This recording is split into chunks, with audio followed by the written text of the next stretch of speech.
they said to wait until they said to start.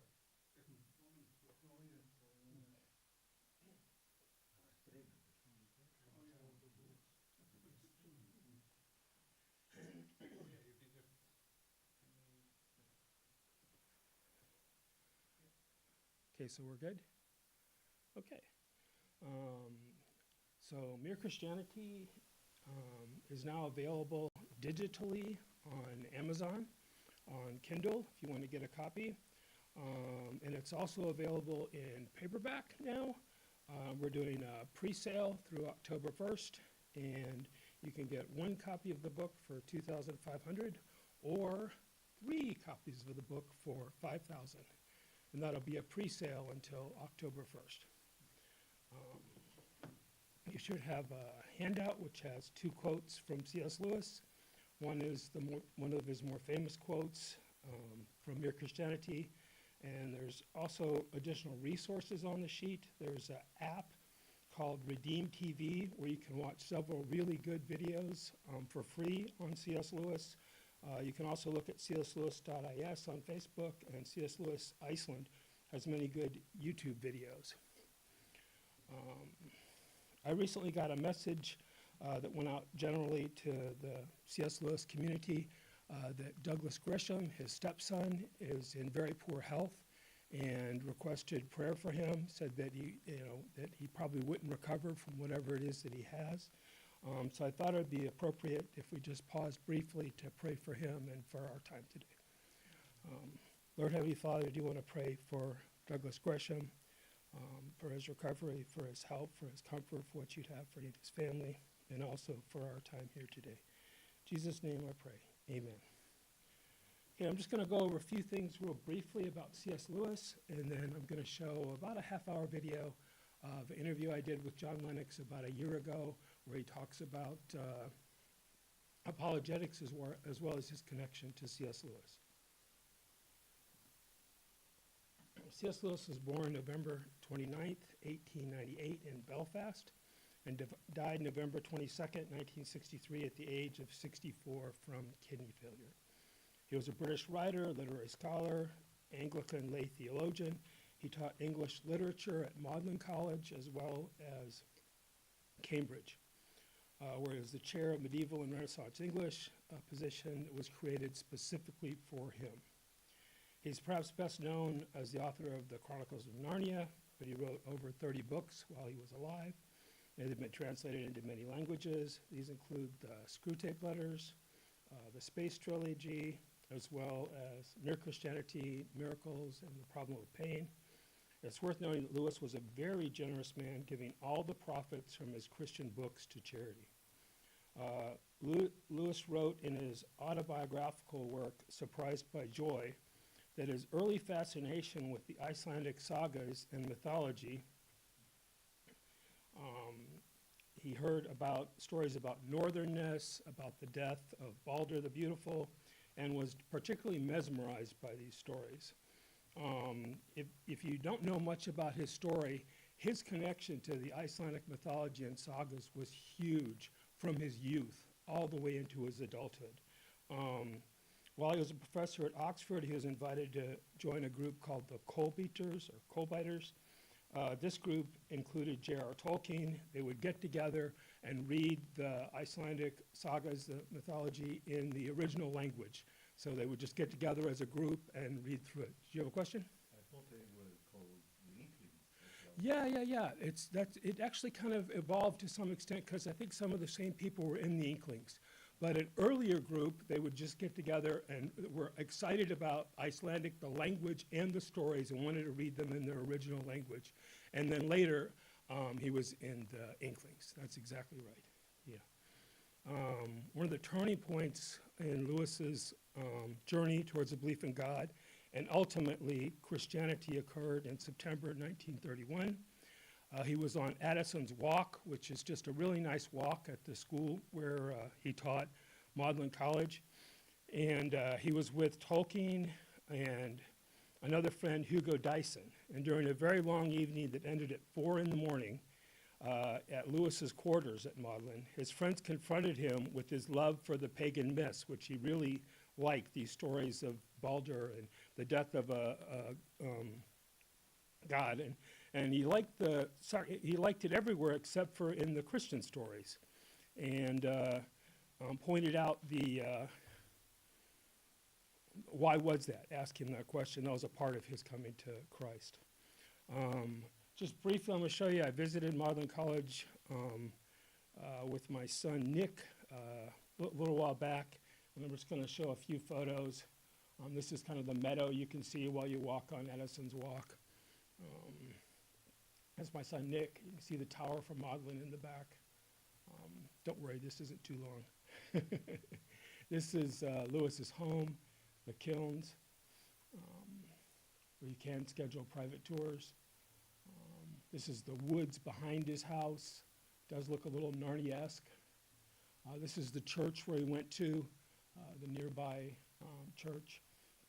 He just walked there, and this is the Narnia window at the church. And this is his grave where he's buried. So, yeah. Nick and I are working on a documentary about Lewis and his many connections to Iceland. Most don't realize the extent of the influence the Icelandic stories had on him. And for this film, we went and interviewed John Lennox, who was just about last year, the emeritus professor of mathematics at the University of Oxford, and his connections with Lewis and how Lewis influenced his life and thinking. This interview is not publicly available, and so hope you enjoy hearing what he has to say. It's a little over 30 minutes long.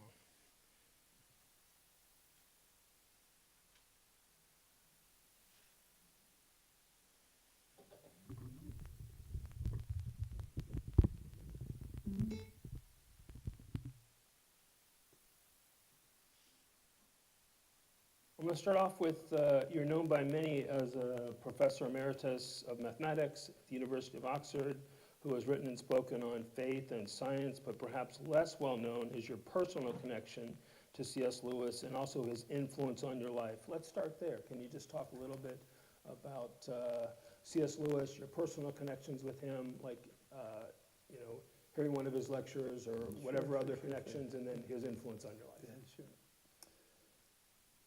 My father introduced me to C.S. Lewis by giving me his book, Mere Christianity, when I was about 13. And I found it incredibly stimulating because of his clarity of thought, his ability to explain concepts that were pretty deep in words that people could understand, and above all, his use of imagination to illustrate big ideas. And I'd read most of his books, actually, before I went up to Cambridge in 1962. Now, when I got there, I knew that Lewis was still lecturing, or so I understood it. I did not know that he had been very ill, but the term I went up, in the Christmas term in '62, he had agreed to give what turned out to be his final series of lectures on the poet John Donne. And the English Lecture Theatre was just across the road from the Mathematics Institute.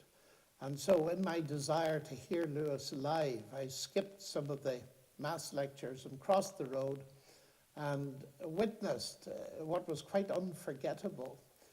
I went to 3 or 4 of those lectures, and the room was completely packed. There were people on the floor, sitting in the windows, no health and safety regulations at the time. And it was very cold. And Lewis was a big burly chap. He had a heavy coat on, a big long scarf and a hat and gloves. And he started lecturing the moment he came through the doors. And then he wound his way among the students sitting on the floor, slowly unwinding his scarf, taking off his coat. And by the time he'd taken his hat and gloves off, you'd already had 4 or 5 minutes of a brilliant lecture. And he went on for about 50 minutes.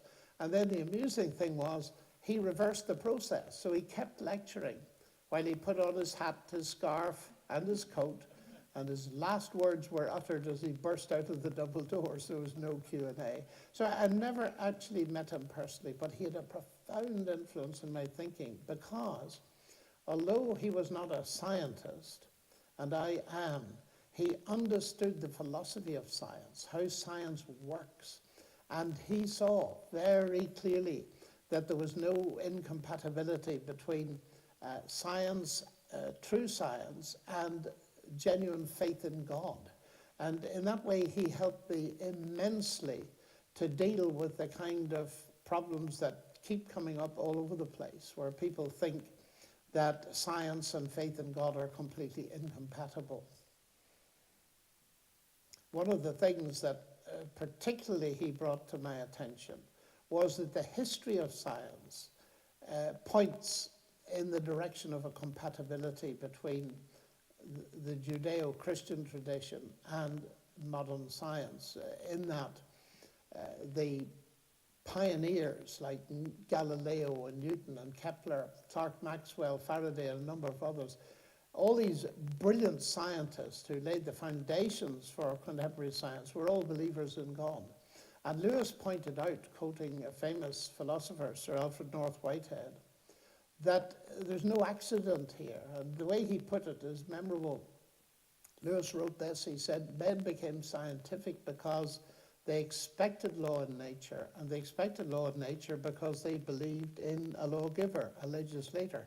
In other words, it was their a priori commitment to God as creator, as an intelligent creator and upholder of the universe, that led them to believe that science could be done, that they could think God's thoughts after him because they were made in the image of God. And so I am not remotely ashamed of being both a scientist and a Christian, because it's arguable that it was Christianity, the biblical worldview, that gave me my subject. There's no incompatibility whatsoever. In fact, to be very provocative, I think the problem doesn't lie between science and God. It lies between science and reason. Because Lewis helped me here as well to see this, that if you accept the atheist view of origins, then the human mind or brain with which we do science is, as I'm told, the end product of a mindless, unguided process.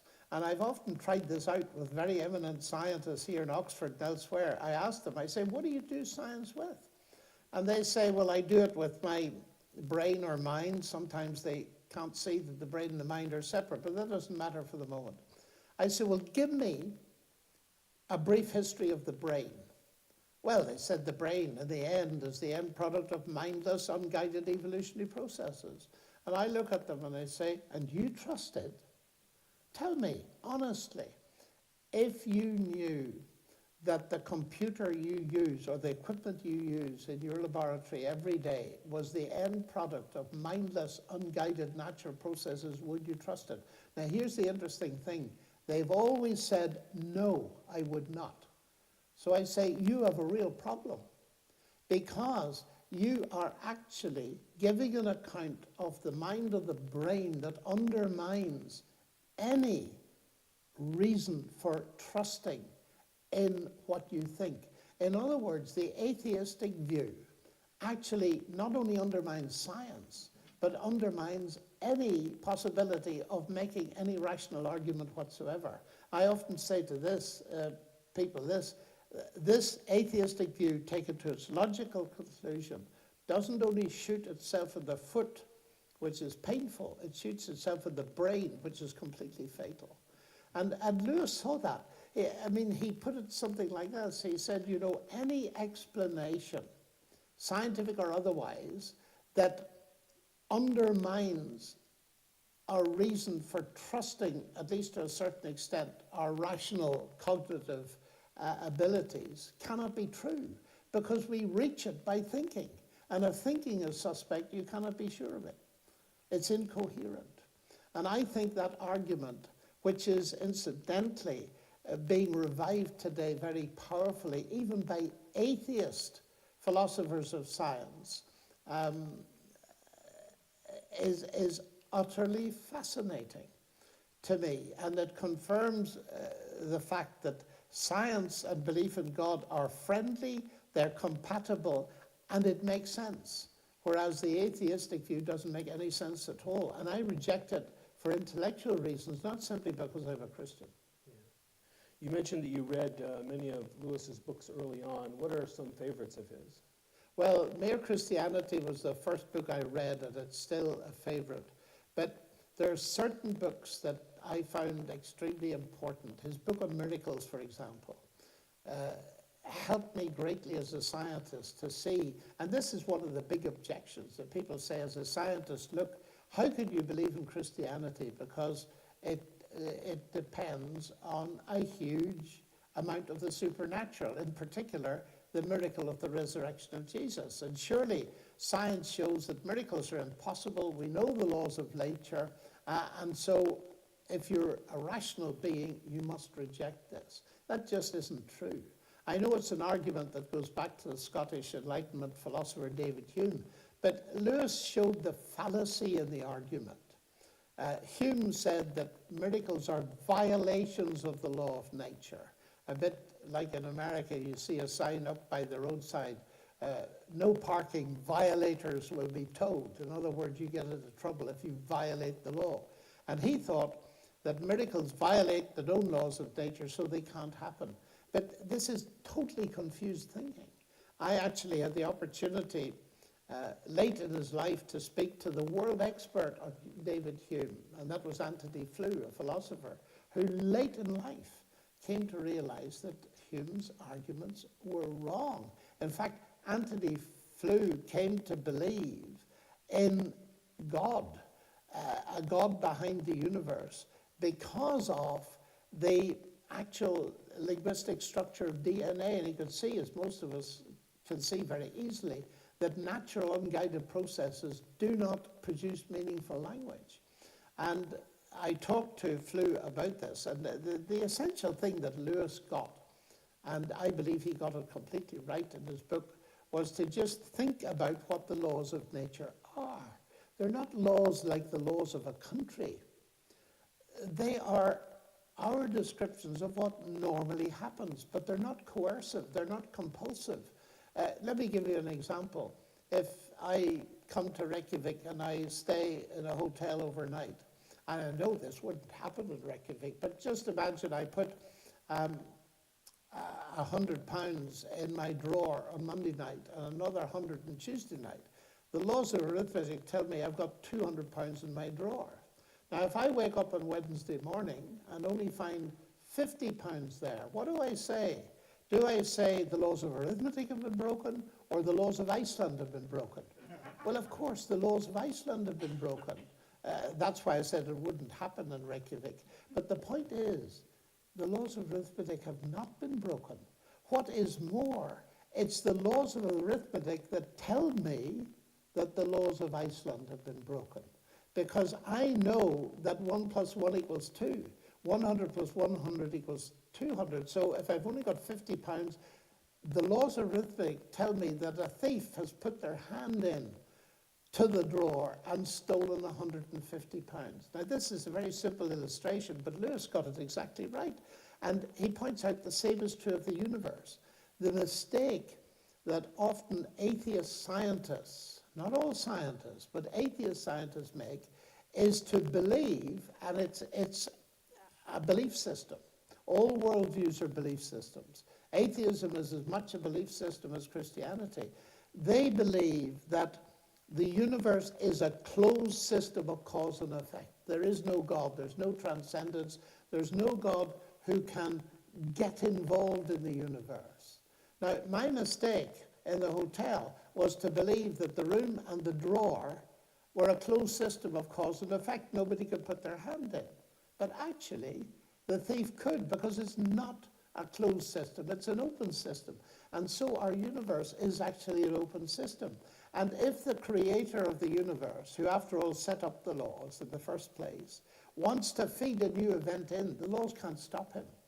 Newton's laws of motion will describe how a snooker ball goes across the table back and forward to a certain extent, but that doesn't stop me lifting a ball off so that it doesn't hit the other side.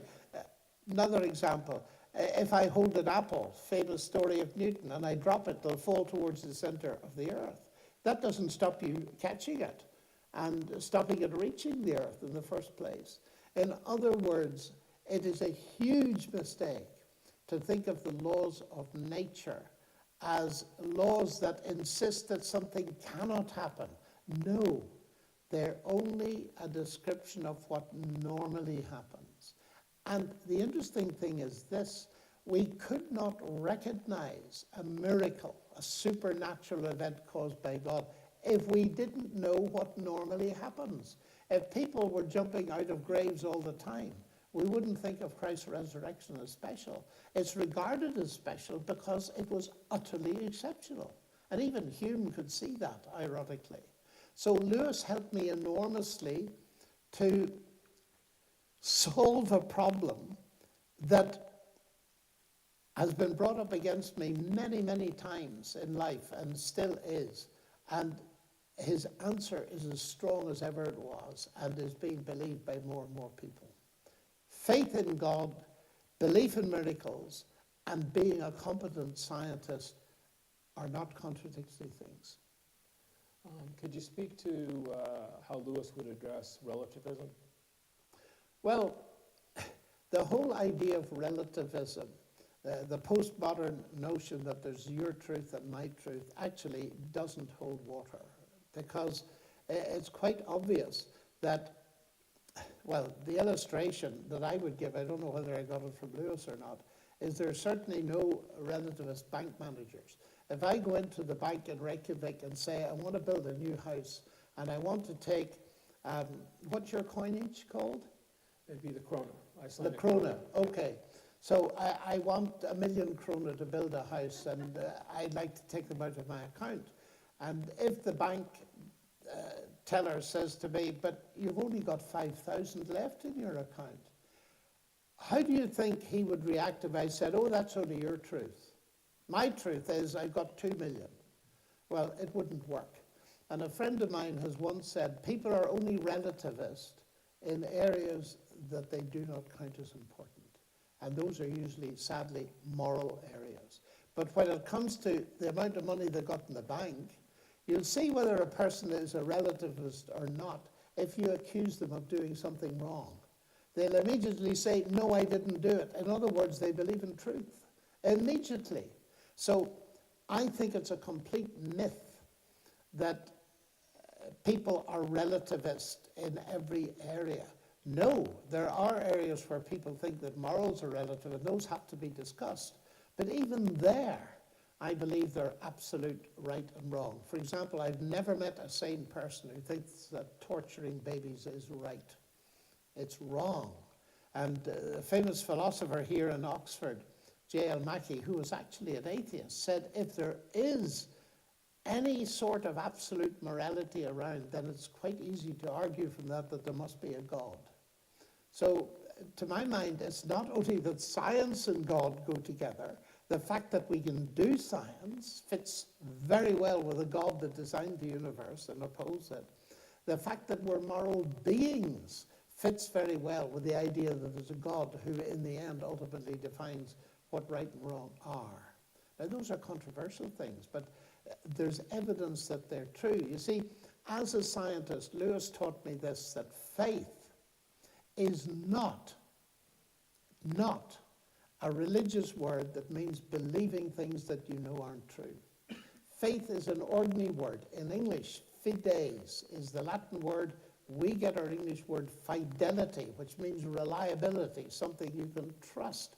And faith that is not evidence faith is evidence-based faith.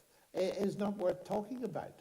Because if I say I believe something, or I believe someone in what they say, you have every right to say to me, on what basis do you believe that? So Christianity is as evidence-based as science.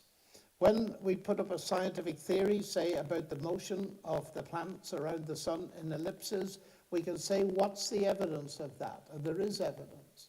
And it's exactly the same with Christianity. What is the evidence that Christ rose from the dead? Well, it's of two kinds. It's historical, in New Testament documents and elsewhere, but it's also existential. Christ made certain claims And this is the amazing thing. People often say to me, you're a scientist. How could you be a Christian? Because in science, everything is testable. But you can't test Christianity. That's wrong.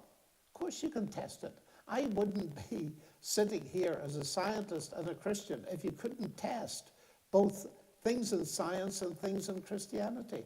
Christ, for example, made some existential claims. He claimed to be the Son of God, God become incarnate, God having encoded himself in humanity, the Creator.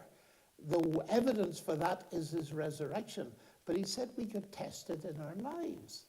He said this, that if we were prepared to take a step of commitment to him as Savior and Lord who died for our sins and risen again, then certain things would happen. If we face the mess we've made of our lives, and sadly of other people's lives, repent of it, in other words, and trust Christ, he says we will have peace with God.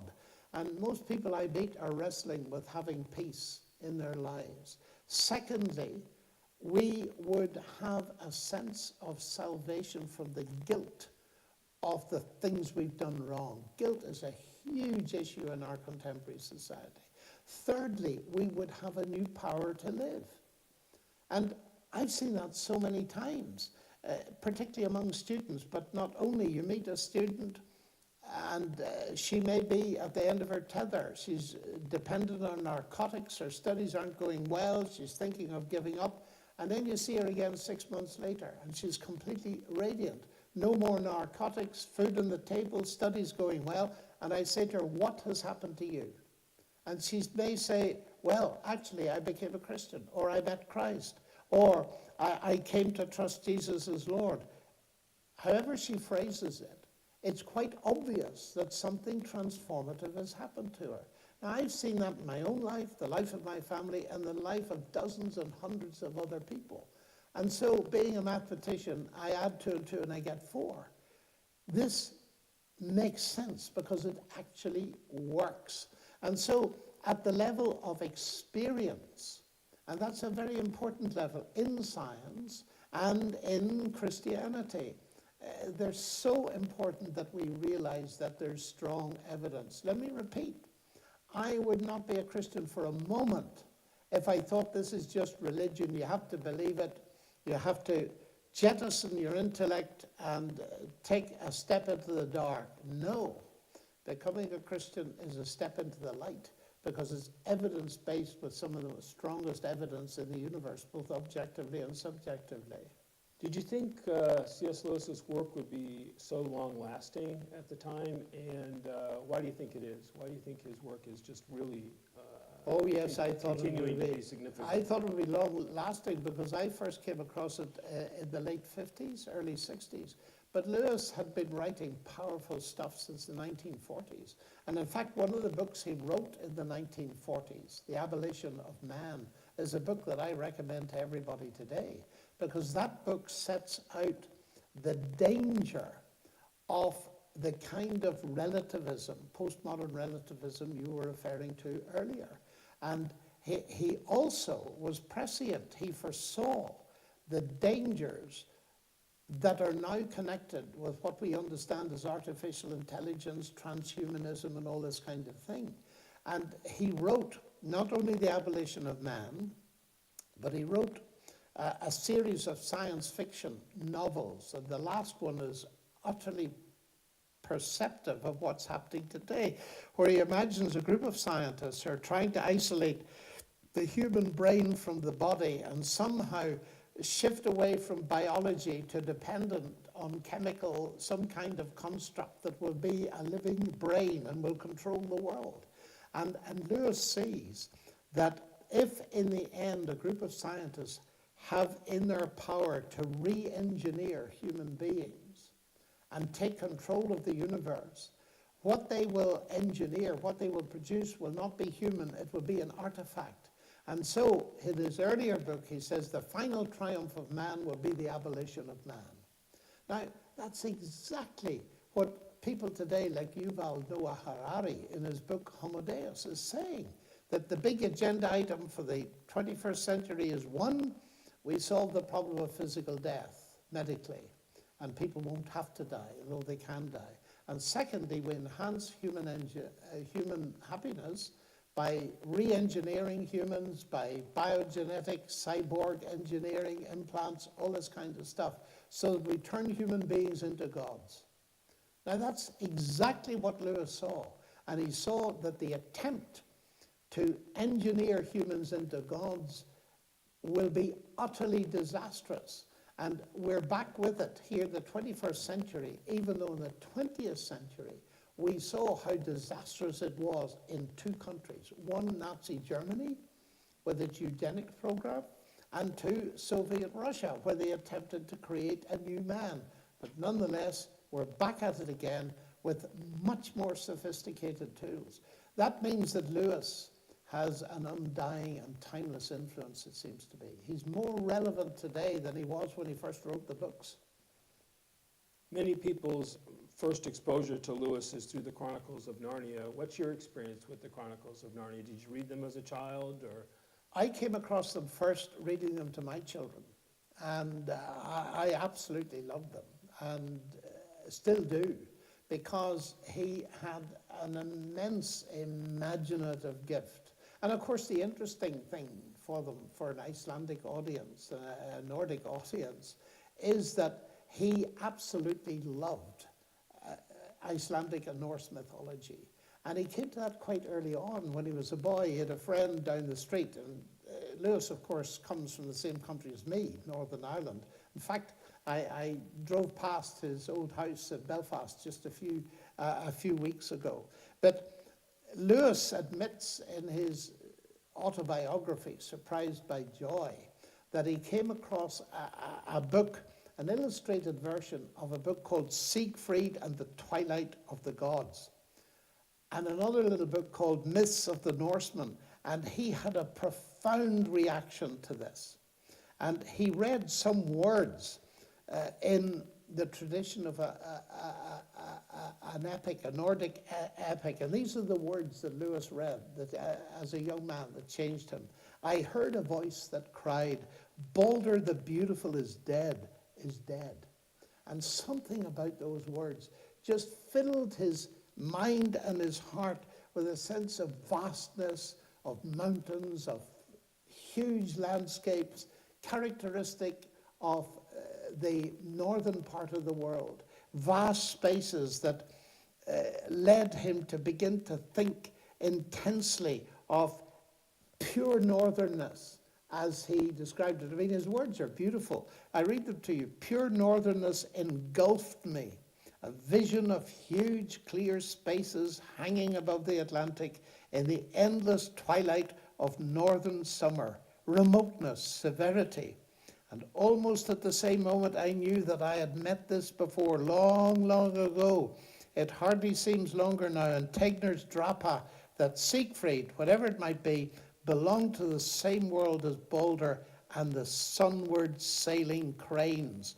And with that plunge back into my own past, there arose at once, almost like heartbreak, the memory of joy itself, the knowledge that I had once had, what I had now lacked for years, that I was returning at last from exile and desert lands to my own country, and the distance of the twilight of the gods and the distance of my own past joy, both unattainable, flowed together into a single unendurable sense of desire and loss, which suddenly became one with the loss of the whole experience. It's that sense of northernness that permeates all of this. And so when you look at the Narnia books, you can see he's drawing from mythology, the treasure trove of Icelandic tales, epic narratives, and gods, goddesses, mythical creatures, talking animals, all kinds of things. And some people even see, and this has interested me, that the Chronicles of Narnia share some features with the Norse god Odin, because both are wise, compassionate, and embody a sacrificial spirit. And some people see in Aslan's death and resurrection in The Lion, the Witch, and the Wardrobe a kind of mirror image of Odin's sacrifice on the world tree Yggdrasil. So you're getting these things coming together. Your Icelandic myths had a lot to do with the war between good and evil, the nature of heroism, the significance of moral choices, and you had heroes facing daunting challenges. And Lewis, in his stories, they're full of moral dilemmas, and the idea of destiny, the fight between light and darkness, all those things are there. And perhaps the most important is the idea of Ragnarok in the great battle.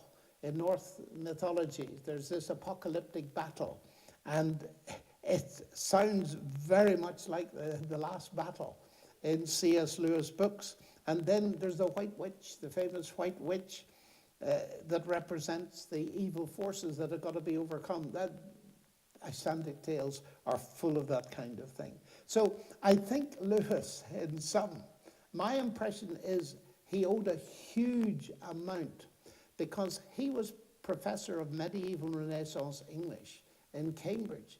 But his coming across the Nordic tales, the Icelandic myths, and so on, was prior to that interest. It hit him as a boy. So we owe a great deal, which is why it's such a pleasure for me to be speaking to an audience in Iceland, that I have benefited so much from Lewis's immersion in your culture.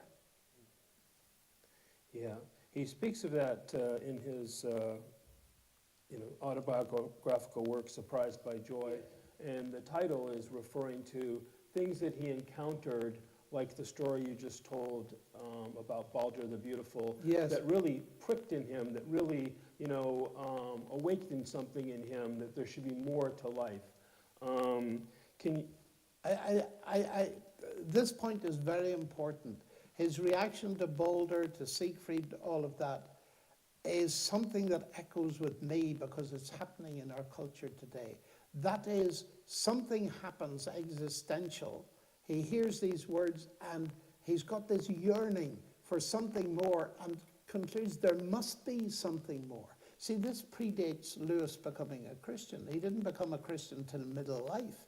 And part of his journey was discovering that the myths actually could be seen as portraying something that was very much deeper than they were and was actually real.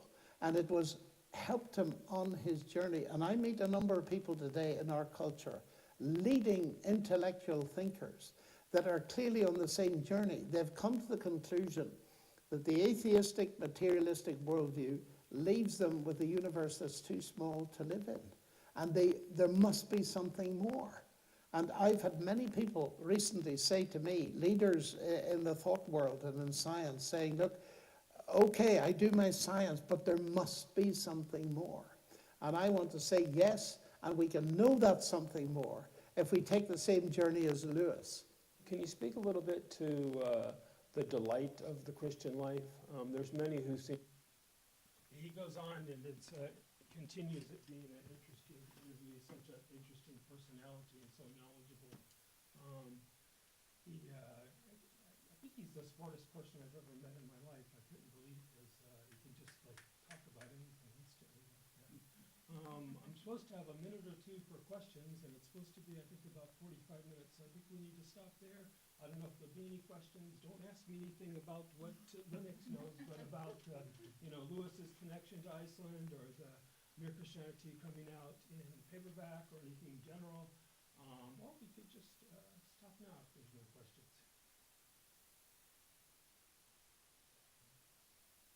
I'd like to continue this. It's not a, it's not a choice. Yeah. Okay, if there's no questions, we can watch a few more minutes. Let's do it. Okay, I'm fine with that. Just sit quiet.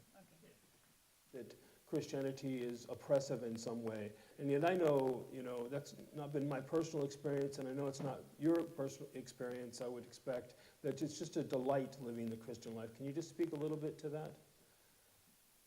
I do find Christianity a source of immense joy and delight, primarily because I've come to see that Christianity is actually true. It cogs into reality.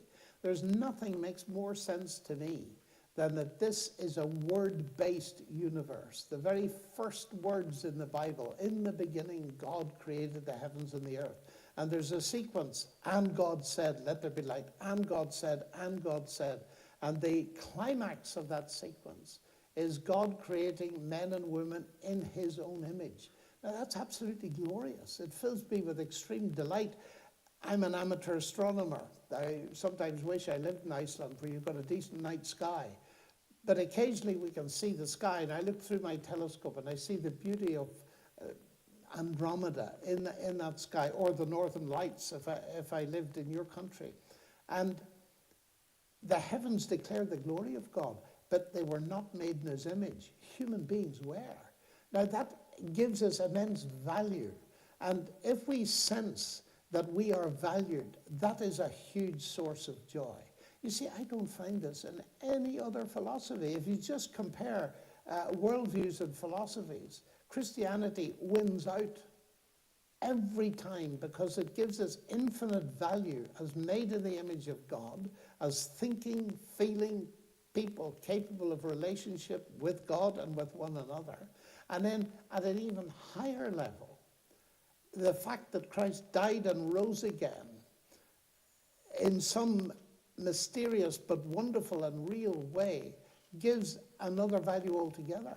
That I have been in that sense redeemed, bought, set free to experience the joy that only God can give. And that sense of, many people in the world would be very joyful if they could get to know some famous celebrity. But the joy of knowing the God of the universe who created the atom, who invented the human mind, that is utterly thrilling. And to walk with him in life and family life and to be able to talk to him. That's what Christians mean by prayer, and it's very real. That God is interested in my life. That just sheds a huge, colourful landscape before my eyes. Now, I grew up in a family in Northern Ireland, which was a religiously split country. There was a lot of terrorism in the name of Christianity. A lot of it had nothing to do with genuine Christianity at all. But my parents lived it before me. I could see in the way they behaved morally, they'd even apologize to us kids if they disciplined us too severe. I could see that my father believed in a standard that was above him. And so the ethical side of Christianity hit me as utterly real. Secondly, they loved me enough to allow me to think. So their Christianity was a joyous thing. They didn't force it down my throat, and they encouraged me to read widely. And much of the joy of my life is getting to know other languages. Unfortunately, Icelandic's not one of them yet, but I'm pretty old now. And other cultures. And that has been hugely joyful. And as I grew up, I had no sense. Yeah, I'm sorry. I think we're going to have to stop it there. Thank you so much for coming. And if anyone, I did bring a book by Lennox. If you didn't get a copy, it's a gift. It's just him talking about how to talk to other people about Jesus. And then we do have the Mere Christianity paperbacks. If anyone's interested in them, they could see Ragnar. Did everyone get a copy? Thank you so much.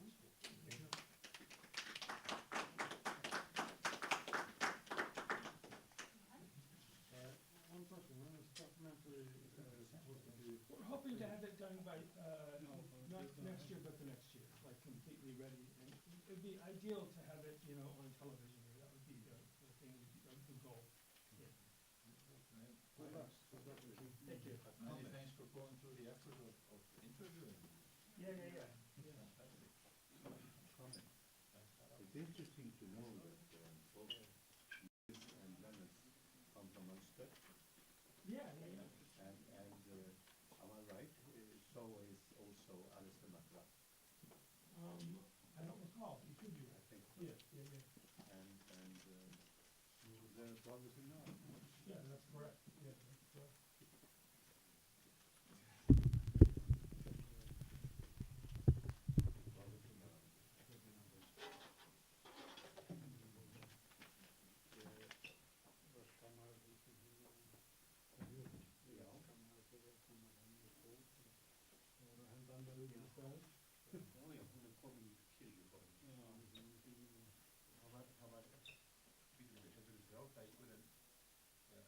Just from 55. Já, svona 7 dagar, það var hann hefði fyrsta og síðasta hlutan miðhlutin var ekki síðan úr. Og það er hann líka? Já, þetta Já, er já, já. Andrés Björnssonar. Svo er hann einhver rétt á rámst og svo er sem sagt upp á endin, en miðkallin er Já. sem sagt allt saman. Þetta er alveg strákvært. Ég las þetta sem strákur í upphaflegu útgáfunum. Þannig að við mennur eitthvað með. Guðamennur eitthvað.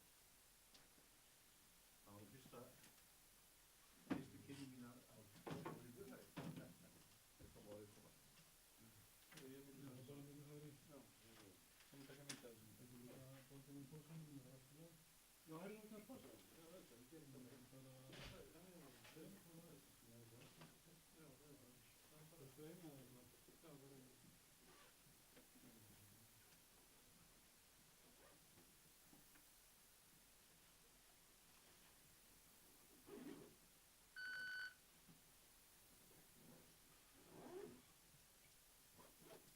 Það er komið. Já, stopp. Já,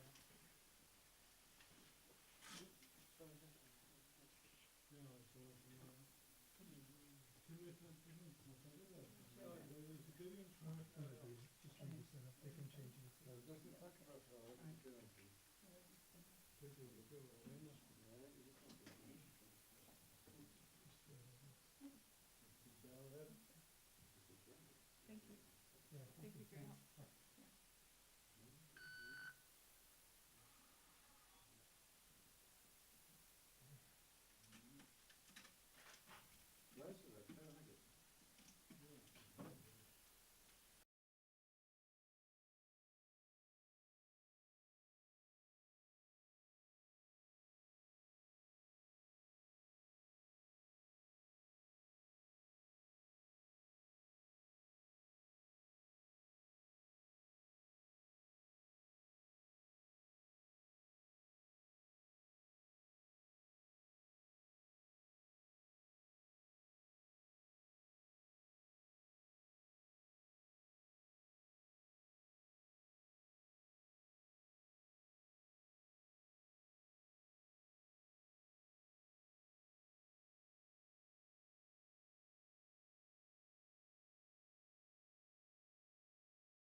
Komið blessu og sæl. Ég heiti Bryndís Malla Eilífdóttir og býð ykkur bæði sem hér eruð í Lindakirkju og ykkur sem fylgist með í streymi hjartanlega velkomin til þessara málstofu á kirkjudögum 2024. Málstofan ber yfirskriftina Helgunarleið kirkjuársins, köllun til ábyrgðar. Dr. Sigurjón Árni Eyjólfsson, héraðsprestur í Reykjavíkurprófastsdæmi eystra, mun fjalla lestraraðir eða textaraðir kirkjuársins því það er svo skemmtilegt og gefandi að vita að sömu ritningatextar eru lesnir upp í messum víða heim allt árið kring. Það er nefnilega ekki svo að prestar ákveði sjálfur á sunnudagsmorgni hvaða guðspjall skuli lesið í messunni. Allt lítur þetta ákveðnum lögmálum, svo má segja, og mun Dr. Sigurjón Árni gefa okkur nánari innsýn inn í það. Dr. Sigurjón Árni er tvöfaldur doktor í guðfræði og listfræðingur frá Háskóla Íslands.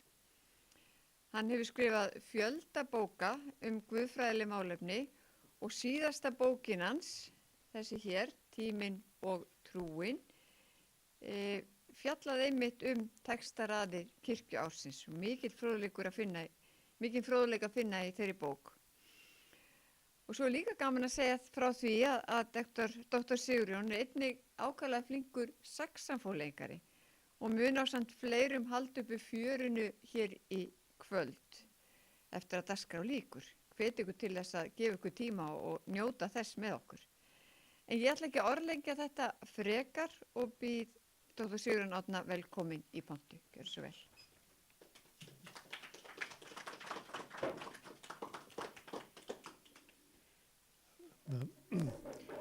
Ég ætla svona að sitja, maður er fann að eldast og þá þreyttur í hnjánum, þannig að ég vona að verði það við mig. Það eru 3 spurningar sem hvíla alltaf á öllum kynslóðum. Það er hver er ég, hvar er ég og hvert er ég að fara eða á hvaða leið er ég. Og það er mjög merkilegt að þessu svarað í lokabænni í hverju guðþjónustu.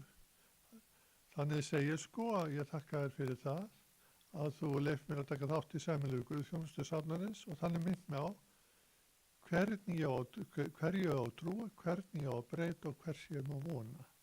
Þessi 3 þættir. Og það er mjög merkilegt, ég var að hugsa þetta þegar við erum hérna að þessum spurningum er öllum svara bara með því að ganga í kirkju. Þegar maður fer í kirkju þá byrjar maður oft á því að signa sig og þegar maður signir sig þá gerir maður þetta takk hér og þá er maður að gefa skinn, ég veit hver ég er, það vitna til skírnarinnar, það sem maður kallaði með nafni og maður veit hverju maður tilheyrir krossfesta Kristi og það er líka hugsunin hérna þrenningun í þessu og ef maður krossa þessu svona þá er maður að segja maður tilheyrir Vesturkirkjunni. Þetta er mjög merkilegt og leiðum maður kemur í kirkjuna. Svo er annað sem er líka merkilegt þegar maður kemur í kirkju, þá stígur maður jafnan inn úr heiminum inn í Guðsríkis. Þessin er oft í kirkjum, alltaf yfir kirkjum, mynda Kristi, þess að það situr í dómnarsætinu, heldur á bóklífsins og blessa þann sem stígur inn. Og þá stígur maður inn í Guðsríkið eða hina himnesku Jerúsalem. Og að maður lítur á kirkjubygginguna, minnst þetta alveg sérstaklega áberandi, þetta er allar kirkjur eins byggðar, við sjáum það er gangur sem er eins og breiðgata, maður hugsa þetta sem borg, þetta er breiðgata, svo bekkirnir og hlíðagöturnar, þetta er alveg eins og gríska borgir og uppiðar, svo það sem heyriðist nógu vel í mér, það er góða nær, ekki, ennþá nær, allt í lagi. Og þegar maður kemur sér það sem altar er, þar var yfirleitt ráðhúsið og það var það sem keisarinn var og þar er komið altari og þar er staður Krists og svo við hliðina er skírnafontur og svoleiðis. Þannig að við sjáum að við erum að stíga inn í Guðsríkið og leiðum fyrir mig kirkju. Og þegar við lítum til kirkjuna þá eru 3 atriði sem segja hún sé lútersk. Yfirleitt er skírnafontur nálægt altarinu og líka predikunarstóllinn. Og svo á altarinu er Biblían, kross, yfirleitt blóm og kertastjakar. Biblían sýnir það að við erum kirkja orsins sem vísa til krossins og kertastjakarnir vísa til guðlegs og mannlegs eðliskis og svo eru blómin ofta við erum sköpun og leiðinn, það niðursköpun. Þannig að leiðum hún komin inn, þá erum hún komin inn í Guðsríkið. Þannig að við vitum þá hvar við erum. Sem við erum búin að svara spurningum bara með að fara í kirkju, vitum hver ég er og hvar ég er. Og svo er hann að með langar þess að gera þetta þannig í fyrirlesturinn að ég ætla aðeins að fjalla nútímamannin, hvernig við upplöfum hann og svo ætla ég að fara með ykkur í gegnum hvernig bygging kirkjuársins er. Og ef við hugum að nútímamanninum, þá sér maður það að það er eins og fortíð, nútíð og framtíð hafi skroppið rosalega mikið saman. Þegar maður er að tala fyrri tíma þá er það liggur við bara síðustu 10 ár. Maður finnur hvað hlutirnir, fortíðina, það sem líðið er lítið hlutu ofta lífi fólksorðin og framtíðin er eins. Þetta er eins og að renni svolítið saman, þannig að línan er orðin límans er orðið svo mikið núbundið, það sem er skeið núna. Og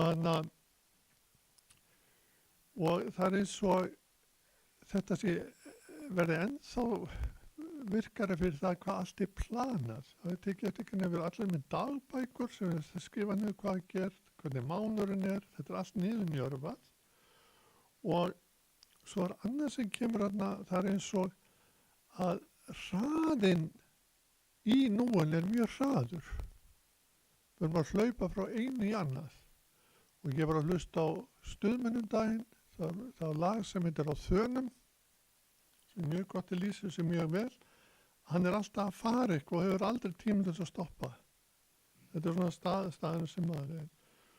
Og við þetta bætist mikið álag í vinnu og svo líka á heimili. Maður hefur tekið eftir því að bara hvað ungt fólk þarf að keyra mikið með börnin sín út allt. Þetta er mjög mikið á þönum. Og svo líka hvað fríið er orðið hlaðið. Þannig að mér finnst svolítið svona gaman að sjá hvernig þetta áreiti er orðið, hvað er orðið mikið. Við höfum verið að spila hérna á eftir kallanir. Við erum á mörkunum allir að fara á eftirlaun eða komnir á eftirlaun.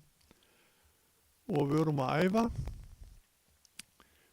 og þá var síðasta lagi komið og þá var Jón Helgi á píanó, hann hefði ekki tíma að þjóta eitthvað, gæti ekki spila lagið og við byrjum að spila lagið og meðan voru að spila það var hringt tvisvar í Svenna, bassaleikarann og einu sinni trommuleikarann.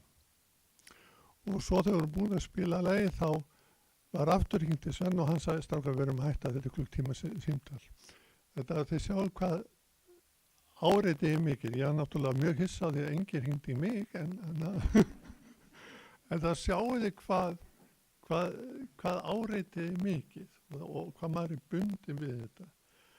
Og þá er alveg augljóst að í dag erum við þegar maður tala helgan tíma þar sem fólki finnst eitthvað heilagt, það má ekki snerta, þá er það frídagar.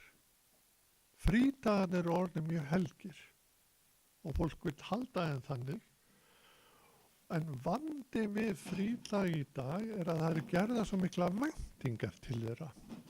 Það verður uppfyllað svo mikið og svo er annað að þessar væntingar rætist er að ábyrgð hvers og eins. Sjáðu hvað þetta er. Og mér finnst eins og við lifum í dag þar sem við erum orðnir viðhafnarstjórar í eigin lífi. PR-fulltrúar í eigin lífi. Þetta er svona mjög athyglisvert þegar maður hugar af til dæmis að Facebook síðum. Og þá verður maður allsstaðar viðstaddur og þegar maður nærði ekki og hefur þá fría sig frá því að vera ekki viðstaddur, þá getur maður tilkynnt á Facebook að maður ætla að vera þar, þó maður mæti ekki. Sjá ekki hvað álægir og orðið mikið. En það sem einkennir nútíma mannin mikið, og ég held að þið þekkið þetta öll, það er mjög erfitt, nú eins og oft áður, að ná endum saman. Og þessu veldur svolítið alveg nýr vinnuskilningur. Það búið að rjúfa þau mörk sem voru áður á milli vinnustaðar og heimilis.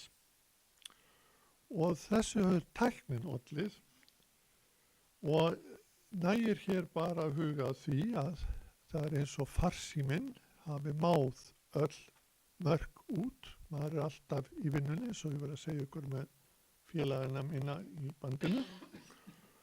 Og það er sko eitthvað svona guðlegt við farsímann, eða kannski hjá guð að vissu leyti, en þess að það gerir alla menn sem eiga svona farsíma, þeir eru allstaðar nálægir. Það er alltaf að það er allnálægð, maður er allnálaður í raun og veru með farsímanum. Og svo er alvitund, en þess að ef maður veit ekki eitthvað þá er bara Facebook. Það er fara á það og flett upp í því. En það er eitt sem áskortir og maður verður áþræðilega varfir, það er almætti vandar. Og þetta eiginlega þessi alvitund og allnálægð skapar þessa vitund náttleysi manns gagnvart heiminum. Og það er því ekkert skrítið þegar maður fær loksins tíma, sem er frítíminn, að maður fylla hann innihaldi og tíminn verður að dýrmætur og þess vegna eru kröfur til frítíma mjög miklar. Við erum með þær. Og svo sér maður ef maður hugsa um kirkjuna, að þá er líka krafandi kirkjunu hvað hún er að bjóða. Mjög mikil, vegna þess að við erum alltaf með þá hugsun hvort að maður keypti að selst eitthvað. Ég kaup ekki þetta. Svo kannu verið búin að færa það yfir allt. Og það sem gerst í nútímanum, sem er mjög ábyrgandi, er að maðurinn hefur leystur tiltölulega mikið upp frá hópnum. Hann tilir ekki lengur svo mikið hópi, heldur verið að leggja áherslu á hann sem einstakling.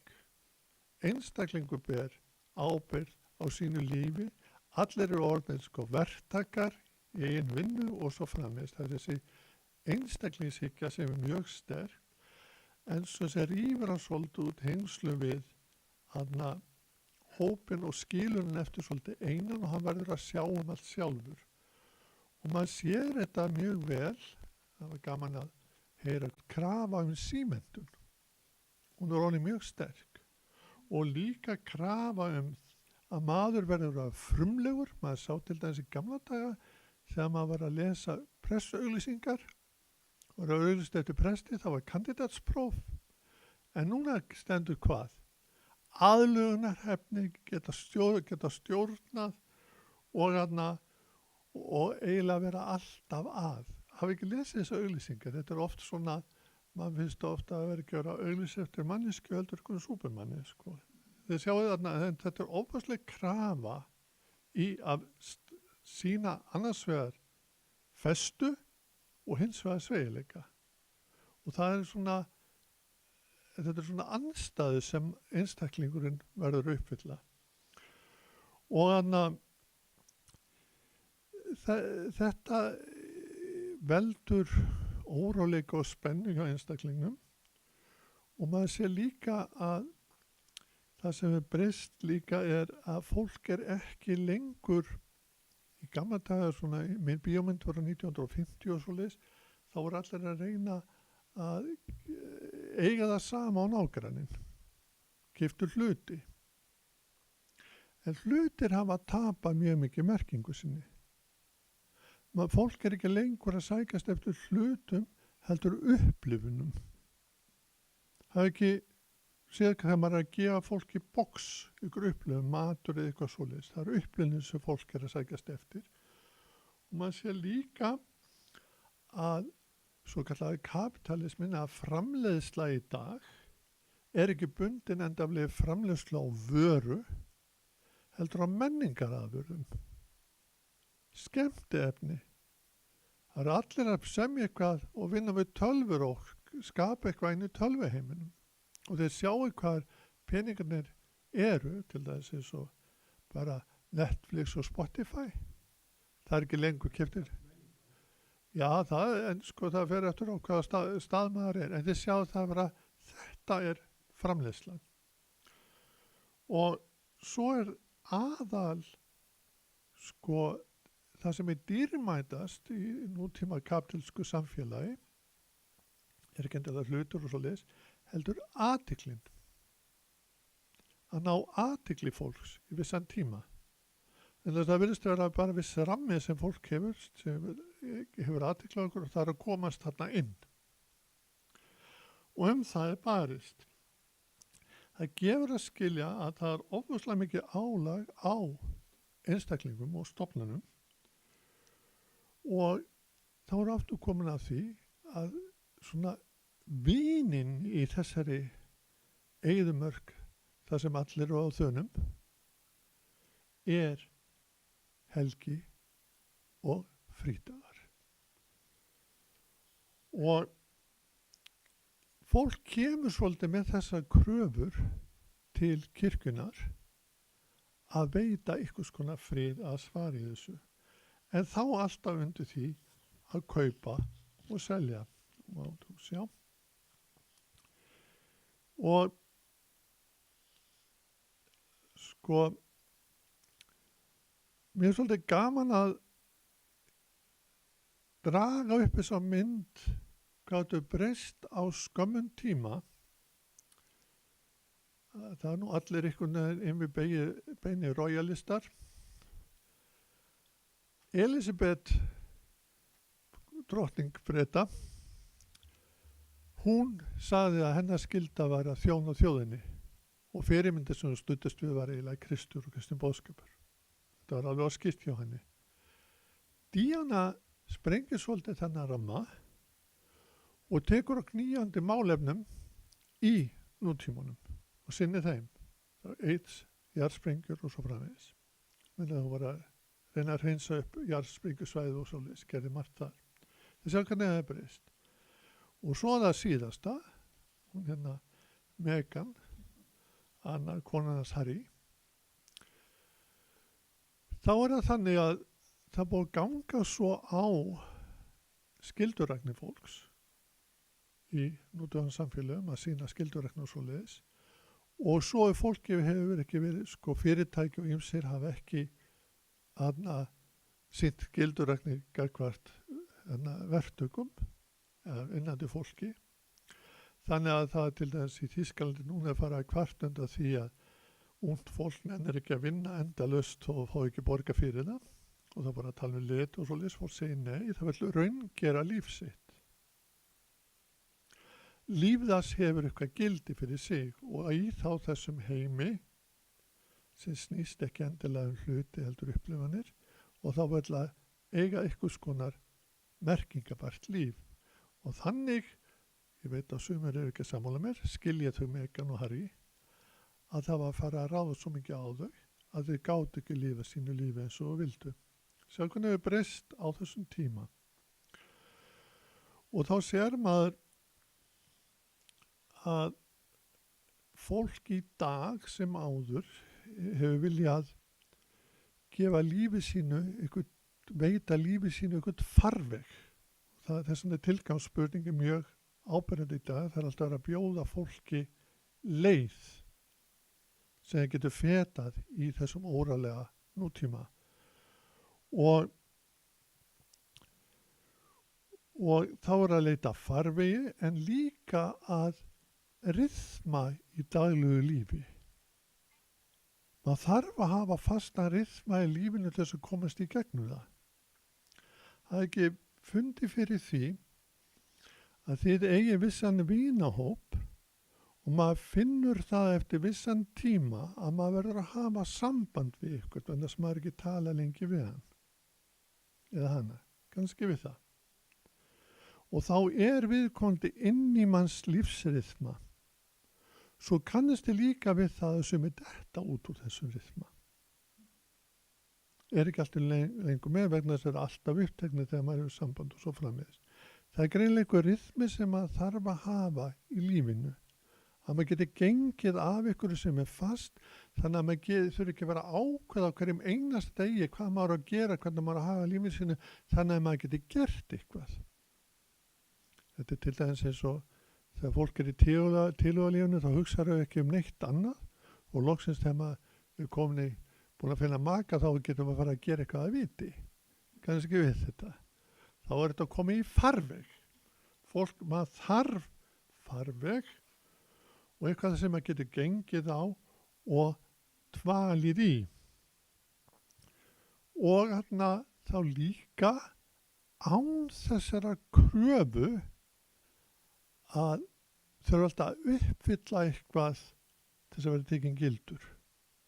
Að til eins og maður er. Og þá erum komin að því, nú er ég að finna þetta, og ræða þessu svo vel.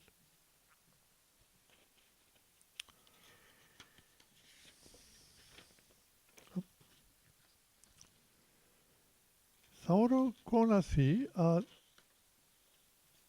kristnin hefur greint þetta mjög lengi. Að maðurinn þarfnast ryþma. Og til þess að komast í gegnum þá ryþma sem þannig að veitir lífinu einhverja merkingu og dýpka það.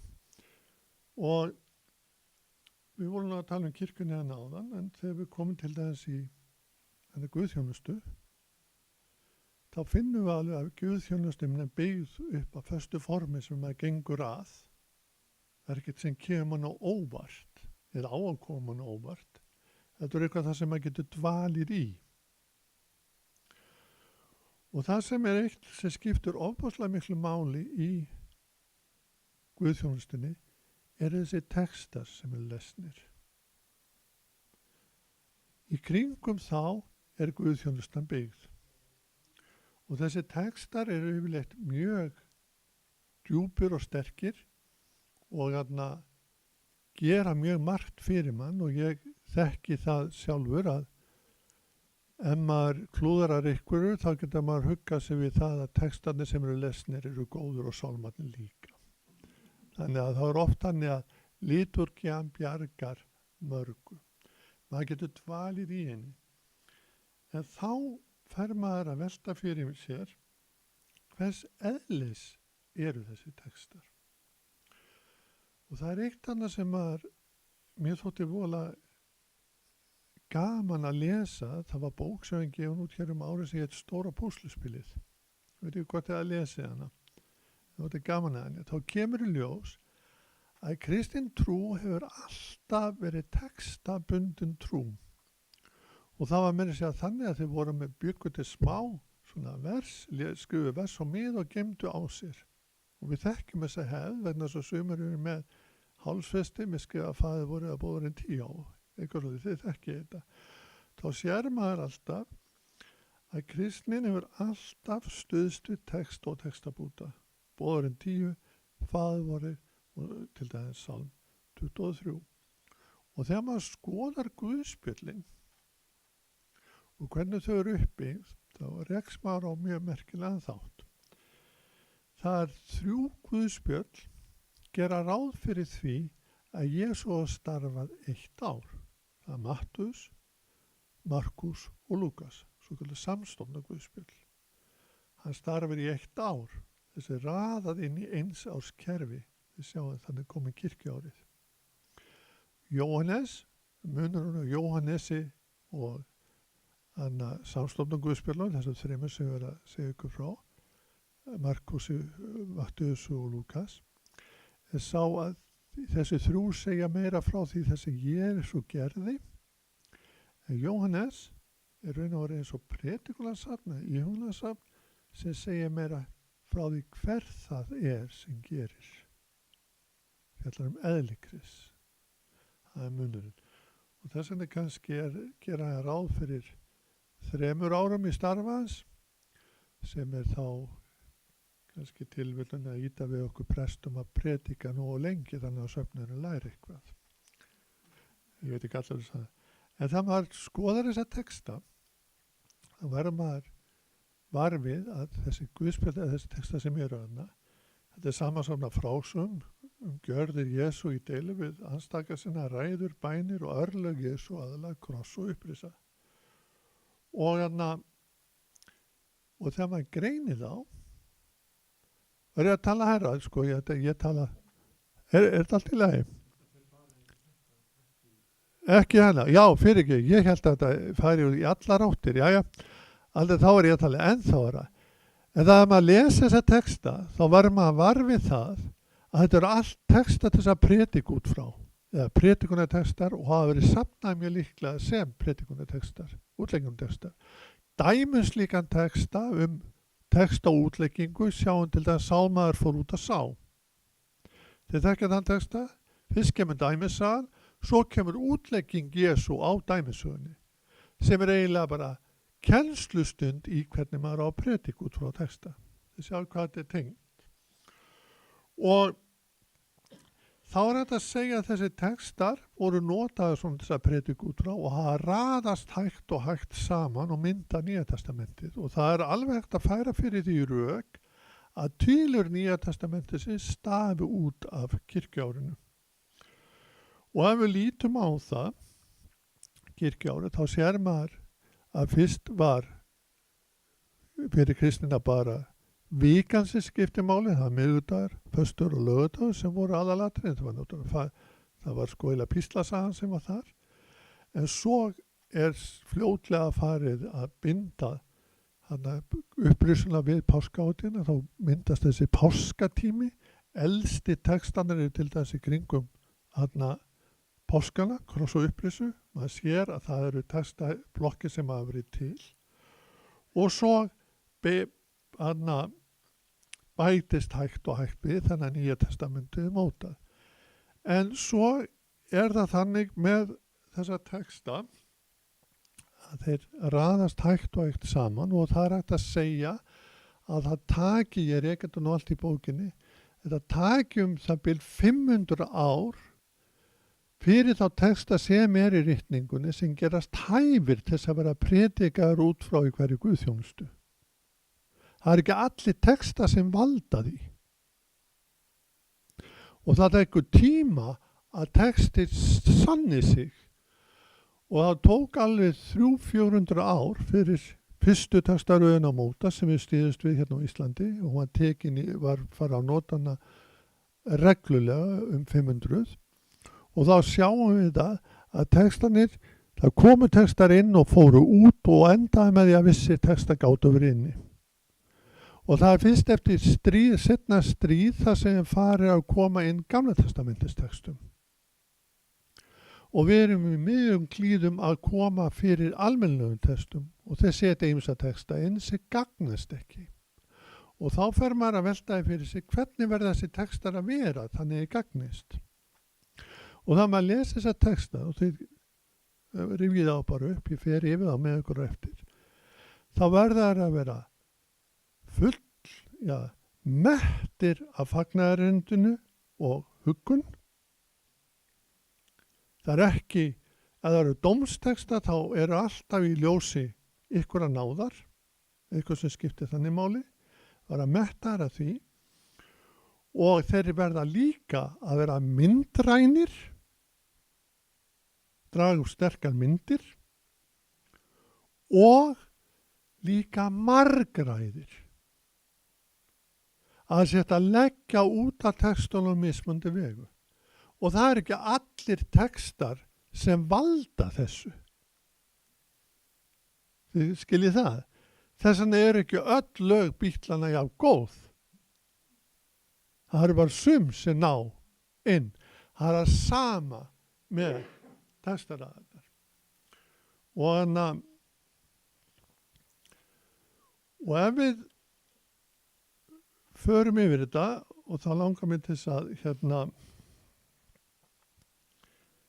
að fara núna yfir þessa textaræður og þeir skiptast í þrennt og þetta er ekki tilviljun hvernig það er aðast upp. Ef við hugum að kirkjuárinu þá er það þrískipt og ef maður bara skipti í niður eins og við þekkjum það, þá þekki ég jólatímabilið, er það ekki? Og í jólatímabilið er tekið á Kristi sem konungi. Hann er konungurinn. Og það er skýrt út í þessari textaröð hvernig konungur hann er fyrir mig, sem sé okkur. Svo kemur páskatíminn. Það er verið að fjalla prestþjónustu Krists. Hvert er hlutverk prestsins? Í gamla daga var það þannig að fornöld, það var á fórnaprestur. Hann færði fórnir og fyrirbænir. En eftir krossfestinguna, þá er búið að færa henni algjöldu fólk og þá er það fyrirbænir sem skiptir máli. Þannig á þessu tímabili er verið að taka fyrir presthlutverk Krists og fórn hans fyrir okkur. Svo kemur þetta hellanga tímabil sem núna Trinitatis, sem sumir tala sig ykkur á ruslakistu eins og eitt félagi minn sagði, það stenst ekki. Þar er raun að verið að útleggja helgunaferlið, hvernig við fylgjum Kristi í gegnum tíman. Og þá erum við komið með þrjú embætti Krists sem er konungur, prestur og spámaður eða kennari. Þetta komst í gegn á 5. öld og svo Karla Magnús kom skikkan og ríkisýtt 800 eftir Krist. Þá gerði hann þetta skildu í öllum kirkjunu í sínu ríki og þegar kristni var tekið hér á Íslandi þá var þessi fyrsta röð tekin inn og hefur verið síðan á Íslandi. Þessi þegar verið að tala oft hvað stendur eða sagt í kristninni þarf að vísa til þessara raðar. Og það er líka eitt gaman sem ég þótt áhugavert að skoða er það að þessi texta þegar þið skoða á þeir eru ofboðslega myndrænir. Þetta eru myndir sem eru dregnar upp og þegar maður lítur á listaverk þá ávarpaði mann alltaf beint en þau eru margræð og marglaga, krefjast mismunandi túlkunar. Og að þið skoði listasöguna, farið yfir hana, þá finnið alltaf einhverjar myndir af Kristi ykkur staðar, þá er alltaf verið að leggja út af einhverjum þessa texta. Það er stórt.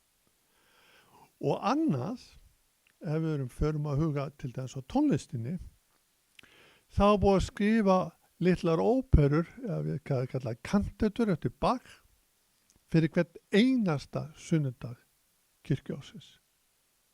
Þannig að í þessum verkum er verið að túlka þessa texta í tónum og mynd og svo í predikun. Sjá hvernig þetta er og þá er maður ofta að tala að Wagner verið að tala það að reyna að skapa óperuna sem hann kallaði ekki samt kunstverk, það sem saman er allt, ritlist, málaralist og tónlist og þá er óperan sem átt að saman þetta. Og þá segi ég, þetta hefur alltaf verið til staðar í hverju einustu guðþjónustu, ekki satt? Og þess er náttúrulega að fara aðeins með ykkur, núna í lokin, þannig að það tekur nú svolítið tíma, yfir þessa texta, í lagi. Og þá tökum við fyrst fyrir konungsembættið. Og þá er það þannig að vera að hugsa þannig að kirkjuári líður og næsta tekur við. Og í venjulegu kirkjuári, áður að vera að veikta í því, þá endaði kirkjuári á því að þeir fóru upp á fjallum í Jesú og hann ummyndaðist framinn fyrir þeim. Þetta er ekki þess að sögu. Þannig að þetta er Guðs sonur. Og þá er sagt við að þetta er minn elskaði sonur, hlýðið á hann, sko. Og svo vill hann ekki vera á fjallinu heldur fyrir niður. Hann vill vera með allt fólks. Þannig enda kirkjuári. En hvernig byrjar kirkjuárið? Hann fer niður á fjallinu og þá hefst innreiðin í Jerúsalem. þá sjáu þið hver er að koma. Guðssonur ríðandi ösnu og fóla, þið þekkja þetta, hinn hóvari kemur inn. Og þá er að sýna hver þessi konungur er. Hann er hóvar og í raun og veru er mjög merkilegt, þetta er læknandi konungur. Hann er koma kraftaverka frá sögunar, hann er að lækna. Þetta er mjög sterkt, við vitum hver hann er. Svo kemur sunnudagurinn eftir. Hvernig er hann og er alltaf Valdimanni heilabróð? Þá er talað hvernig hímin og jörminni líða undir lok. Það er heimsendapredikun, en ormið stendur að eilífu. Það var að segja sá sem kemur á ríðandi til okkar, friðarhöfðingin, er sá sem kemur líka í lok tímana. Þannig að við þurfum ekki að óttast framtíðina. Svo hvað þetta er sterkt. Og svo er þetta svo hugursamt í kirkjuárinu. Þetta snýr strax á okkur. Hvernig eigum við að taka þessu? Og þá er sagt frá því þegar Jóhannes er í fangelsi. Og hann veit ekki hvort Jesús sá sem komarskáli eða ykkur annar. Og hvernig höfðingjaveldan fá? Þið viti vegna hvers hann var í fangelsi. Hann var að rífast í Heródes, hann átti ekki að vera kásast upp á konu bróður síns og Heródes var nú ekki kátur við því og leta hann fara í fangelsi og þið þekkir hann sögu það ekki. Það var dýr dans sem var dansaði fyrir Heródes og hann sendir boð. Þú sá sem koma skal? Men ekki öxinu lögð á rótun drjána að viti hvernig hann predikaði og svo kemur ykkur aumingi svo Jesú og þá telur hann upp hvað hann er að gera og sjá hvað hann telur upp. Haltir ganga, blindir sjá, dauðir rísa upp. Hvað er hann? Hann er læknirinn ekki satt. Og svo kemur aðalatriðið, fátækum er boða fagnaðarerindið. Það er inntæki í þessu. Þá sjáum hvernig konungstignas er. Og svo er þetta list snildalega á 4. sundag eftir aðventu. Þá er sagt frá vitnisburði Jóhannesar. Maðurinn sem efaðist er farinn að boða. Þetta er rosalega, hann á að stækka, já að minnka. Og ef maður heldur aðeins lengra í testunum, sjá lamb Guðs sem ber heimsins synd, segir hann. Þið þekki ekki myndi það sem Jóhannes stendur og bendur krossinn. Þannig að þetta er inntak fagnaðarerindisins. Sjá hvernig búin að skýra út ferlið. Svo koma jólin og hvernig er sá konungur. Og ef maður lesa þennan texta í Lúkasarguðspjalli, þá eru allir titlarnir sem eignar eru keisarunum farðir yfir á Jesú. Barnið í jötunni. Ef maður skoðar uppbygging á samfélaginu, er það ekki alltaf píramídi. Neðsta stéttin svo, millistéttin, yfirstétt og svo ykkur þessu stjórn á toppinum. Þið þekkið þetta. Þessu snúi við. Það er öfugur píramídi. Og þá er það barnið. Konungurinn er barn. Lagt í jötu og sett í bleiu. Það getur ekki einu séð sig sjálfs. Sjá hvernig guðsmyndin er. Það er öllu snúið á hvolf. Sjá, þetta er konungur sem kemur upphafi, endan. Þetta er hann. Og svo er haldið áfram sem mér hefur þótt alltaf mjög merkilegt. Það er dagurinn eftir jólum, þá kemur Stefánsdagur. Og ef maður les Stefánsdag, þá er hann að bera vitnisbyrjun Jesú og hvað er gert við hann? Hann er grýttur. Og það er mjög magnað að lesa þann texta vegna þess að lýsingarna á því hvað hann segir er mjög svipað á Jesú á krossinu. Þetta er vitnisburðurinn. Þarna er verið að gagnrýna það, og hér er hún komin að því sem kallað tveggjaríkjakenningin. Ríkisvaldið, vald, rétt þess að beita valdið sem er bundið í lögum og reglum. Það er ekki geðþjóftavald. Og andlaðarsviðið, þá samferða með að fólk með orði, ekki valdi. Við getum frætt fólk, en ekki frelsað. Það gerir heilagur andi. Leiðin frá eyra niður í hjarta eða heila, það sé heilagur andum. Þetta er rosaleg frelsum fyrir predikara. Hugsaðu hvað er gott að við þurfum ekki að frelsa fólk. Heilagur andi sér þetta. En þetta er megin ruglið oft í trúabröðum þegar að reyna að tróða trú upp á fólk og ef þeir eru ekki sammála þá eru grýttir. Þarna virðir andlegt vald ekki mörk sín. Sjá hvernig við vorum að skýra át konungstinnina. Svo kemur annar í jólum. Það er kallað Jóhannesardagur. Og ef maður les þann texta, þá er hann að samkvæmt helgisögunni, eini postuli sem dó ekki píslavæstastöða, það var Jóhannes. Og hann naut lagalegs réttar. Sko, Rómverska ríkið var réttaríki. Og þegar það er virt, þá lifir maður af. Sjá hvað verið að segja við politikusa. Svo kemur þriðju jólum, dagur sem er búið að henda út því miður, sem eru barnamorðin í Betlehem.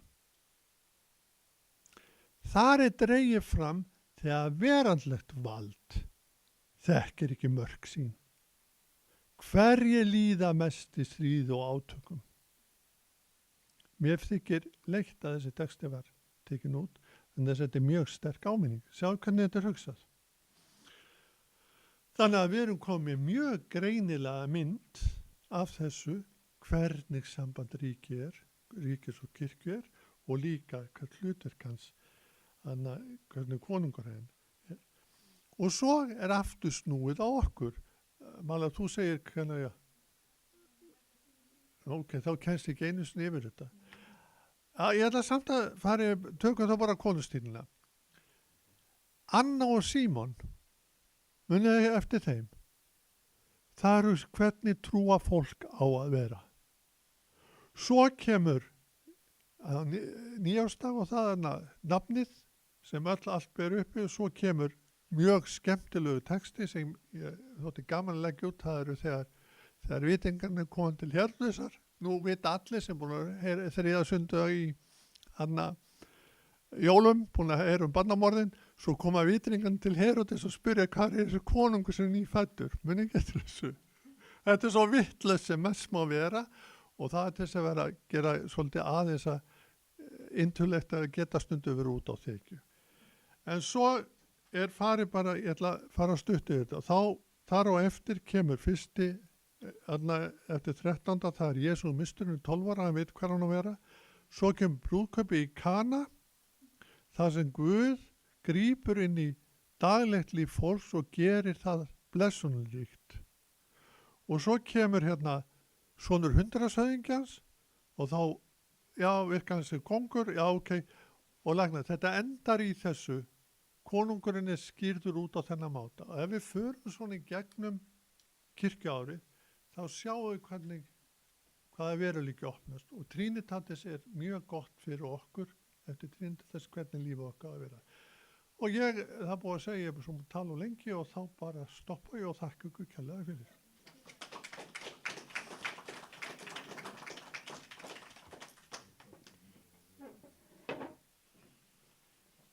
Þökkum Sigurinn Árna kærlega fyrir hans góða innlegg hérna. Og sem betur fer, það var ekki hægt að fara kannski ítarlega yfir þetta, en þá er bókin. Það er hægt bara að lesa hana og hérna. Það kostar ekki neitt, 2500 kall. Það er skammanlegt, sko. Ég vil semja nú 40.000 kall og gefa þetta 20.000 afslátt. Og vegna þess að eru því, þá er ég lækkað niður í 5.000. En kærar þakki fyrir og við höldum bara umræðin áfram á öðrum vettvangi. Takk fyrir.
Já, það er hægt að horfa á aftur.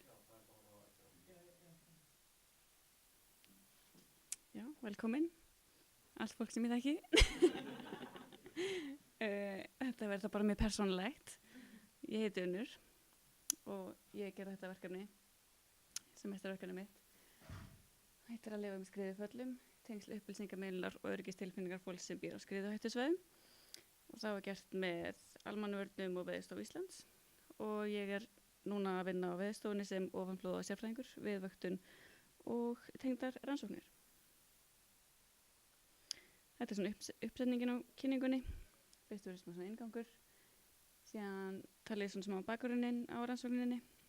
Og síðan fer ég yfir rannsóknarsvæðið, rannsóknaraðferðirnar og síðan svona helstu niðurstöður og ályktanir. Og síðan verða smá umræður. Með ykkur öllum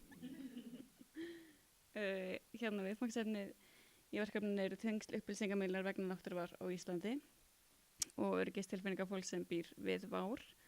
Og tilgangurinn er sérst að öðlast eitthvað svona dýpri skilning á hérna svona bestu starfsvenjum sem eru til staðar sem hægt er nota til að upplýsa og fræða íbúa á skriðuhættusvæðum eðli þeirra náttúruvár sem þau standa frammi fyrir.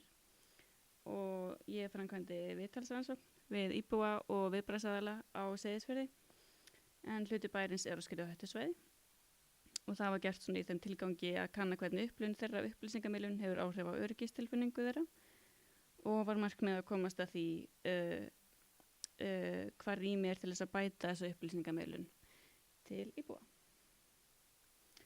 En við á Íslandi búum við margs konar náttúruvá og það er svona alveg vegna svona legu landsins hvar við erum á Atlantshafinu á svona heitum reit og veðrinu sem er hérna og hvernig landið er mótað. Það er svona háfjöll og hérna við komum jarðvegur og það er sérst eldvirkni og jarðskjálftar sem að við öllum mörgulega fundið fyrir og þetta er svona myndin að sýna sérst hvar hérna þessar náttúruvár eru og síðan er það ofanflóðin en það er að tala svona snjóflóð og skriðuföll undir sama hatti og þá sem ofanflóð og við sjáum hérna á myndinni að þau eru algengust á Vestfjörðum, Norðurlandi og á Austurlandi en geta þetta gerst hvar sem er á landinu. Það er til dæmis mjög algengt að sé grjóthrun og slíkt á hérna Suðurlandi út af rigningu og svona viðkomu bergi. Og ég ætla ekki að fara nánar út í hvernig allt þetta virkar. Þetta er bara svona að sýna hvernig við hvað við búum hérna á Íslandi.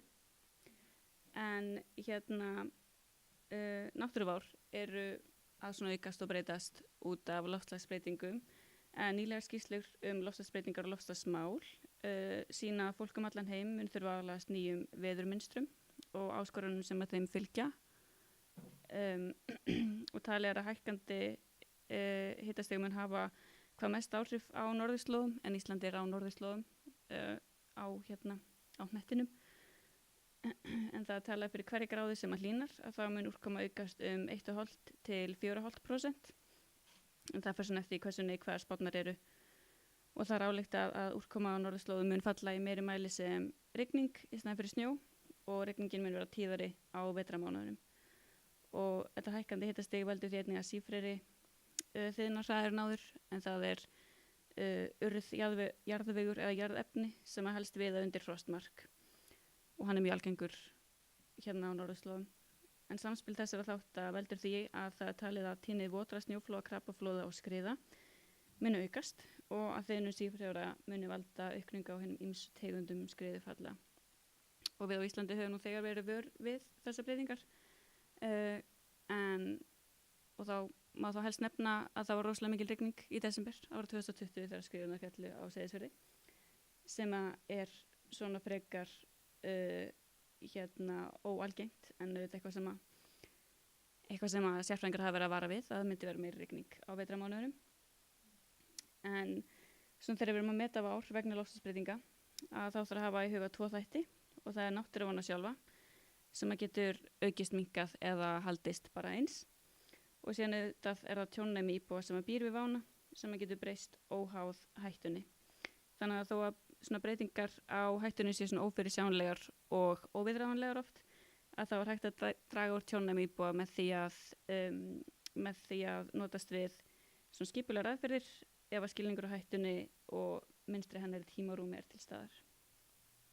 Það færir okkur yfir í áfallastjórnun og ég ætla ekki að fara rosalega djúpt í það heldur, en bara að segja svona stuttlega frá því að það felur í sér margþætt verkefni, svo sem að skilgreina vár, meta tjónnemi, segl og viðnámsþrótt samfélag til að búa til aðferðir til að draga úr áhættu í framtíðinni og síðan auðvitað efla getur samfélag til að innleiða þessar aðferðir á áhrifaríkan máta og þetta er oft sett fram sem svona hringrás og kallast þá íslensku viðlaga hringrásin og það er fyrsta aðundanskildu svona áfallinu eða hamförunum sjálfum sem er þarna í stjórninni að þá er það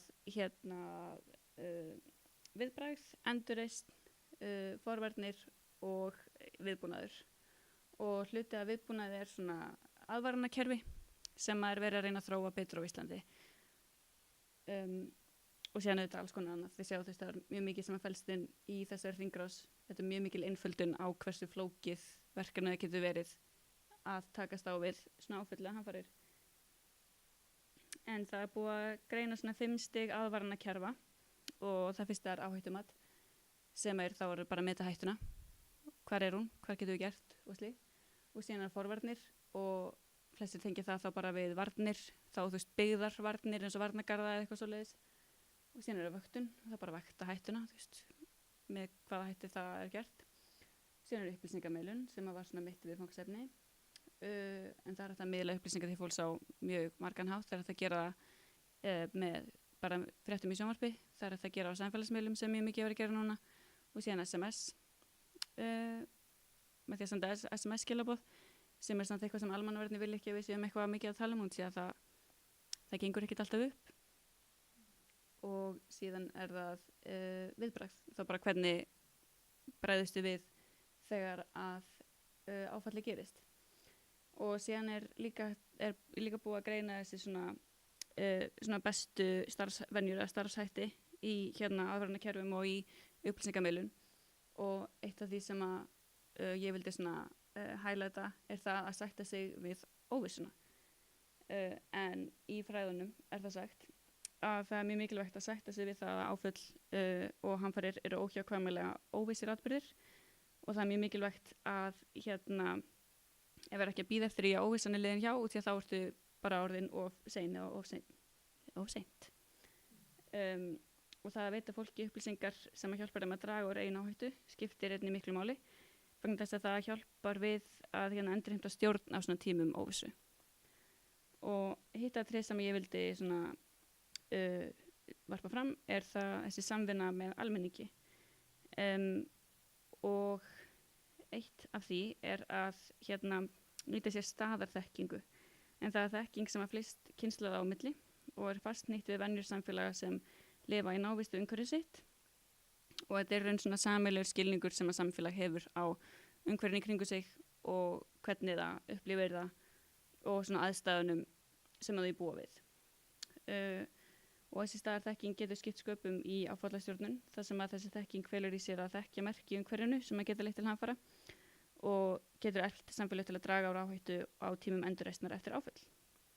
Og síðan er líka þáttaka almennings í áfallastjórnun sem að getur fallið undir þessi borgarlegu vísindi.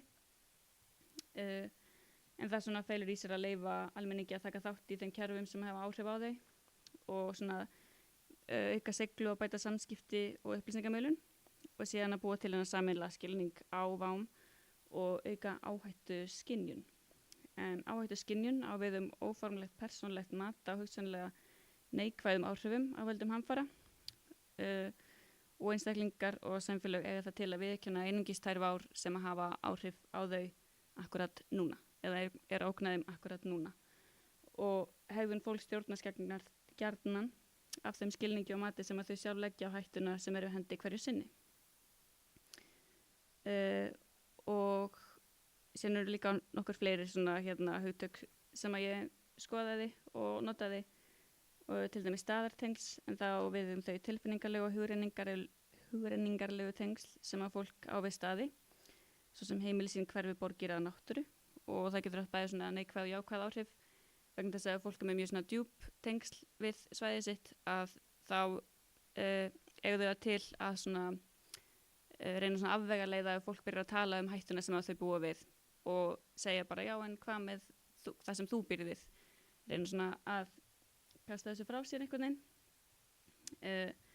En síðan líka til jákvæð áhrif af þessu og það er það að það hefur svona sterka löngun til að vernda svæði sitt og að passa upp og allt sé gert rétt á sínu svæði og svoleiðis.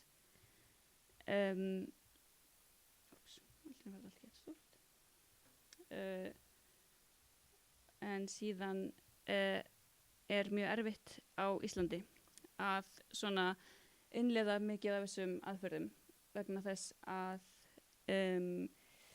það er svona áþreifanleg gjá á milli almennings og sérfræðinga þegar kemur að hennum ýmsum sviðum og fólk utan höfuðborgarsvæðisins notar óspart orðasambandi sérfræðingar að sunnan þegar að tala slæmar aðstæður vegna ákvarðana stjórnvalda sem dæmi.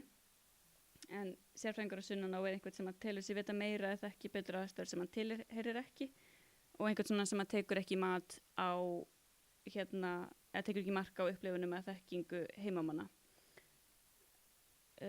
Og með allt þetta sinni í huga að þá skulum við líta á áfallastjórnun á Íslandi og þetta er svona hvernig kerfið er sett upp, þetta verður á ensku, því skrifa verkefni á ensku. En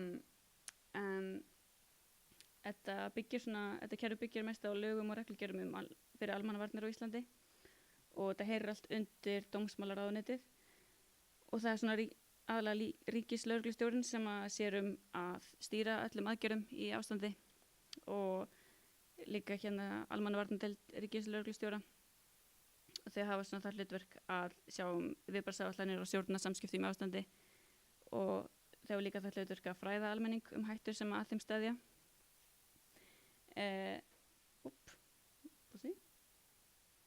Þetta voru vart.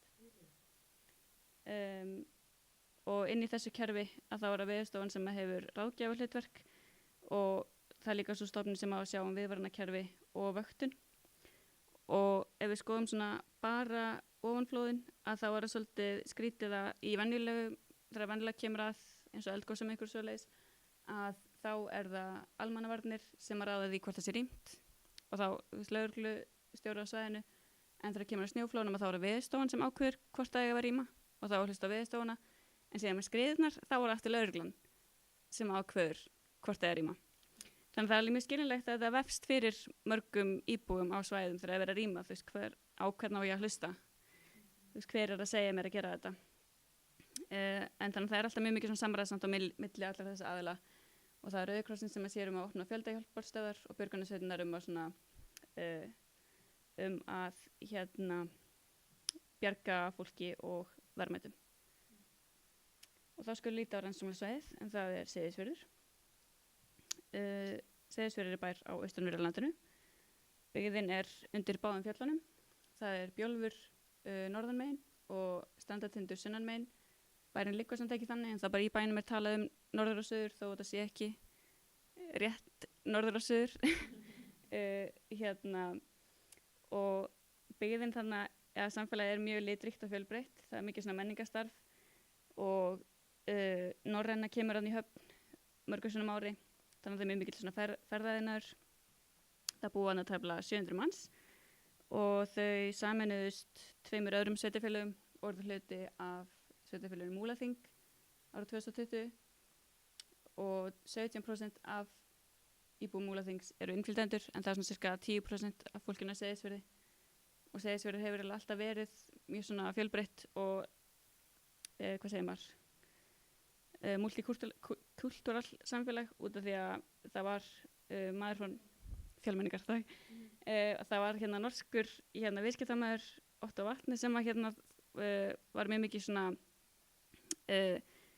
leiðingarafl í að byggja upp bæinn á síldarárunum fyrri og síðan var líka byggðin mikið að þróast á síldarárunum seinni þegar var mikil svona hagvöxtur og tækifæri í bænum líkt og í mörgum öðrum sjávarþorpum og það var til þess að byggðin þróaðist svona upp í hlíðarnar en ekki inn í fjörðin út í þess að allir getur verið nálægt fiskinum og það var ekkert mikið verið að spá í allri þessari ofanflóðhættu sem er í bænum en það er þarna þekkt snjóflóðhætta, krabbaflóðhætta og skriðuhætta og þarna hafa verið banvæn snjóflóð og banvæn skriða, ein skriða. Og já, svona til að segja frá skriðunum sem var í desember 2020 sem að svona eru kveikjan á verkefninu að þá var það í meðan desember 2020 að það hefði ringt maður linnulaust á Austurlandi sem mjög óvanlegt fyrir innan ástíma og uppsóni úrkoma á 10 dögum í aðdraganda atburðarins var 733 millimetrar og svona til að setja það í smá samhengi að þá er árleg uppsöfnuð úrkoma í Reykjavík 860 þannig að þetta er bara 10 dagar sko en það fjalli sérst alveg margar skriður á þessum tímabili það fyrsta skriðan fjall 15. desember og þá var þetta óvissustig og fjöldahjálparstöð var líka sett upp í Herðubreið og nokkur hús undir Botnabrún þar sem skriðan fjall voru rýmd og síðan var það aðferðanótt 18. desember að þá fóru 2 stóra skriður úr Nautaklauf og þá voru fleiri hús rýmd og síðan þann miðjan daginn þann dag að þá fjall skriðan sem er alltaf kölluð stóra skriðan en hún er þarna þessi og tók 10 hús sem að öll bara annars hvort fór út í sjó eða bara eyðilögðust algjörlega og á þeim tímapunkti að þá var sett á neyðastig og allir bærinn var rýmdur og síðan var bara vikunar eftir þá var tók við bara langt svona uppbyggingarstarf og það var mismunandi eftir hvar fólk bjó hvenær það fekk aftur að koma heim til sín. En eftir þennan skriðuatburð að þá var vöktun skriðuhættu mjög aukin til muna og segist fyrir en hún var í rauninni það voru engin af þessum mæltækjum voru fyrir utan veðurstöðarnar. Það eina sem að fólk gat notað var einn snjótjónamaður á sæðinu og veðurstöðarnar og síðan bara úrkomuspár og bara veðurspár. Þannig að þetta var allt sett upp eftir það og það er ennþá verið að bæta við og þú veist verið að þróa þetta kerfi. En þetta er stafkerfi sem að sérfræðingarnar á Veðurstofunni nota til þess að vakta bæinn. En það fer eftir, er það ganga vel?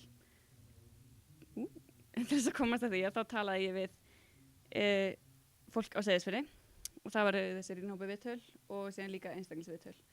Rýnhópa viðtöl var skipt í 2 hópa og það voru íbúar annars vegar og viðbragðsaðilar hins vegar og einstaklingsviðtölin að það voru svona fólk af mismunandi bakgrunni, það voru Íslendingar, það voru innflytjendur, það voru fólk sem hafa búið bara síðan það fæddist og líka fólk sem hafa búið kannski verið 6 ár, 2 ár, 10 ár, það er svona mjög fjölbreyttur hópur af fólki. Og svona það sem ég komst að og svona mínu helstu niðurstöður voru þær, svona nokkrir punktar, að fólk var mjög sammála um það að rýmingin í skriðatburðinum 2020 var mjög kaotísk og einkenndist af óvissu.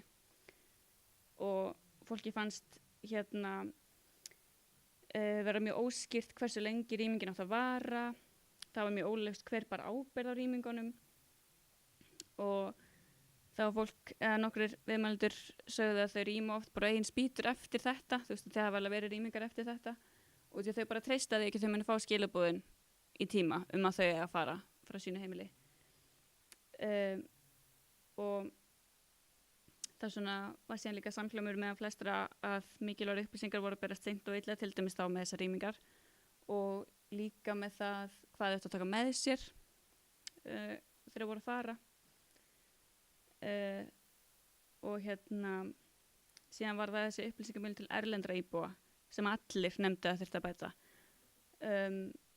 Þeir stóðu mjög svona höllum fæti samanborið við íslenska bæjarbúa þar sem upplýsingarnar voru einungis aðgengilegar á íslensku í byrjun og þáttakandi sem að var hluti af hópi viðbragðsaðila sagði að það var mjög skýrt að það voru gerð mistök bara í byrjun skriðuhrinnar með því að hafa upplýsingarnar einungis aðgengilegar á íslensku vegna þess að skapaði mikinn ótta meðal erlendra íbúa og erlendri viðmælendur sögðu að þau þurftu að berjast svona fyrir því að fá upplýsingar á ensku og þessi skortur þeirra á aðgengi upplýsingum olli því að margir hverju fengu upplýsingarnar bara frá vinum eða kunningjum eða gegnum samfélagsmiðla þar sem upplýsingarna voru tekna bara á þýddar og teknar úr samhengi og voru þá oft svona frekar brenglaðar. Og fólk svona vildi, þá svona samhljómið líka með allra að þeim finnst að allar upplýsingarna ætti að vera aðgengilegar bara from the get-go á íslensku, ensku og pólsku, svo allir getur verið með í samræðunum. Og þessi mynd hérna, ég tók hana þegar ég var að taka viðtölin og þetta er köttur sem er fastakunni á þessum Fish and Chips bás og maðurinn þar sagði, sem var vinnað, sagði að hann fengi alltaf fisk á hverjum degi, hann kemur bara að panta, þannig að hann að panta og ég held að það er svona fólk sem að vinnur í hérna í þessu áfallar í þessari viðlagar hringur að styrfa að gera eins og þessi maður, að hlusta á alla þó að þeir, þú veist, get ekki eins og þið talað og taka, þú veist, tillit til all, hérna, þarfara allra sinna kuna. En síðan fólk var hérna að tala að þessi aukna vöktun skriði þetta var að auka öryggistilfinninguna þeirra og sumir sögðu að þeir bara myndi ekki búa þarna lengur eða var ekki fyrir þessa vöktun og sögðu að bara núna myndi ekkert koma á óvart og allt verður bara ljóst núna en síðan sögðu einhverjir bara að það mun alltaf koma okkur eitthvað óvart og út í að þetta komi óvart og ekkert væri svona vita fyrir víst og það var svona dálítið greinlegt að fólk sem hafði þú veist mist eitthvað þú veist húsið sitt eða eitthvað svoleiðis að þau voru svona frekar neikvæðar í garð vöktunarinnar heldur en fólki sem að svona slapp en annars var svona meiri hlutin sem að fannst þetta að vera auka öryggistilfinninguna þeirra og það skapaðist líka svona umræðum það að hérna umfjöllun fjölmiðla skapaðist svona óþara áhyggjur og neikvæða ímynd á bæinn en það var þarna bara viku eftir að ég hafi tekið viðtölin að þá var rýming á Seyðisfirði alls ekki stór og alls ekki lengi en fyrir hérna fyrirsögnina á þeirri mynd og á þeirri frétt og hérna og myndin sem þau notuðu var mynd af skriðunni stóru og þá náttúrulega hugsaður fólk bara býtu það hvað önnur skriða þarna þú veist jafn stór og þeim fannst svona að hérna að það setti upp svona neikvæði ímynd að það væri bara eitthvað svona skriðubær það sem að þetta er bara það sem að gerist og þetta er bara það sem fólki gerir þannig að það bara er aldrei heima og það er alltaf verið að rýma og eitthvað svona og síðan var líka fólk sem að talaði það að það hér svona veðurkvíði er búin að aukast rosalega mikið meðal Seyðfirðinga og það var einn maður í rýnihópunum með íbúum sem að sagði að þegar það er mikil rigning og hann fer að sofa að þá leirum eins og hann sé bara svona breiða yfir þessi skriðuna þegar hann er að fara að sofa og því að hann er ekkit, honum finnst hann ekkit vera öruggur lengur sem að mér finnst að vera svona frekar tákrænt það var mjög ljóðrænt hjá honum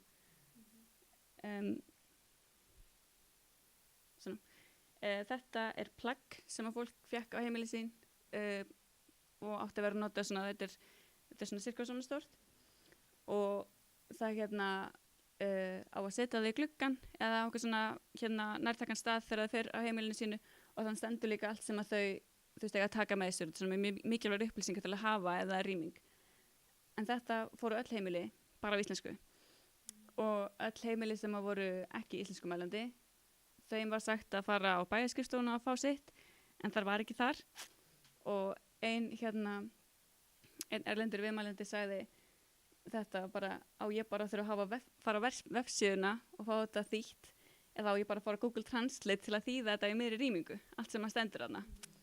Og sagði þú veist að þetta væri bara ekki í lagi að fá ekki þessar mjög mikilvæg upplýsingar bara beint heim til sín og því það er auðvitað hægt að fá að sjá íbúaskrá og sjá þá og þetta er líka lítið samfélag það flestir vita hverjir tala íslensku og hverjir ekki en það er kannski eitthvað svona Reykjavíkur hroki í mér að segja bara þú veist hvað allir gera í bænunum, ég veit það ekki en síðan sem á framhald af niðurstöðunum fólk sem hafa búið lengi í bænum og aðalega Íslendingar líka þau svona réttlættu hættuna þessa skriðuhættu með því að benda á hættur á öðrum svæðum og voru þá að segja til dæmis að að bara þú veist það er hættur alls staðar á Íslandi það skiptir ekki máli hvort það býr í Reykjavík þá er bara einhver bílslys og einn ungur viðmælandi sagði að hans vinir voru með hissa, hann hafa hvað að flytja og hann sagði að út af skriðuhættunni og hann sagði að já það skiptir einhver máli náttúrulega þið bara lendi í bílslýsi eða verið stungnir niður í bæ það er ykkar hætta sem að þið búið við. Og síðan sagði einn líka bara, já, hvað við þá að gera, við bara flytjum til Grindavíkur. Það er líka hætta. En þetta er svona mjög mikil svona réttlæting á, þú veist, það eru hættur alls staðar. Og þetta er svona, þau eru að draga á sinni eigin hættu með því að benda á hættur annars staðar, eins og við talaðum á hann. Og erlendir íbúar, þeim fannst þetta vera svona, fólk var svona mjög svona afsleppa gagnvart þess að skriðuhættu, þú veist, að langtíma íbúar. Og til dæmis var einn erlendur viðmælandi sem að vissi ekki að húsið sem að þau hefðu keypt sér var á hættusvæði. Það sagði þeim það enginn. Og íbúarnir í kring, þegar hún kom staði, voru bara, já, þú veist, þetta gerist samt aldrei, og voru mjög svona bara, ladíta. Hún var mjög svona reið og sár út af því eftir þetta allt saman, út af að henni fannst hún bara vera svikin og sínum, hvað segir maður, nágrunum bara. En sem var líka eitthvað svona jákvætt. Fólki fannst þessi svona sameiginlega reynsla vera svona búin að auka svona samkenndina og hópkenndina meðal þeirra, og fólk sagði að það var svona náungakærleikur sem kom í gegnum þetta allt saman.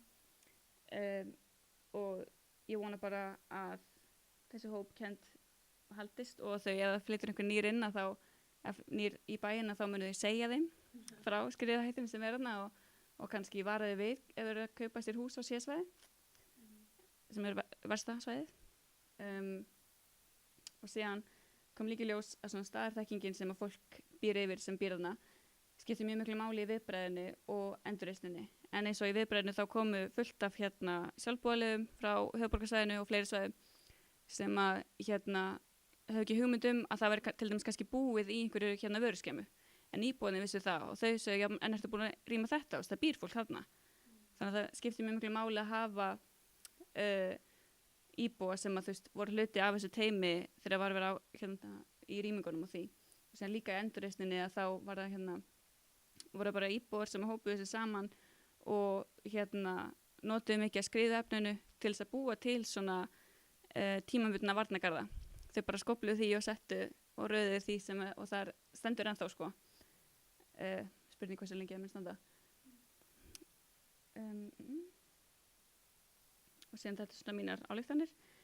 En mér fannst að fyrir reynsla skriðuhættu var ekki merki betri viðbúnarhegðun, og því að fólk er ennþá bara að benda á hættunar annars staðar. Það er ekki ennþá búið að svona alveg,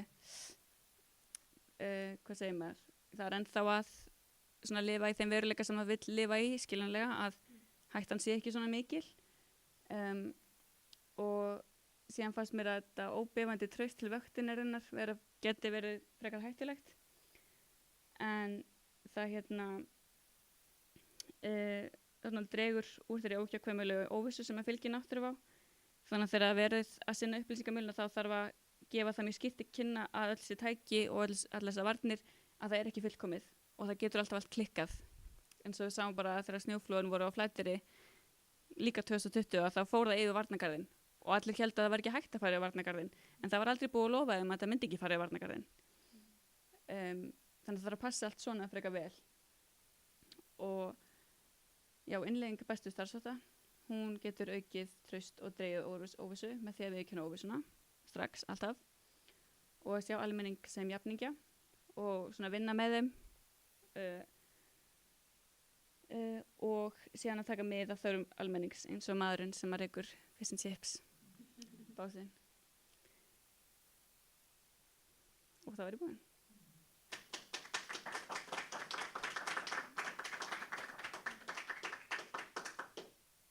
Einhverjar spurningar?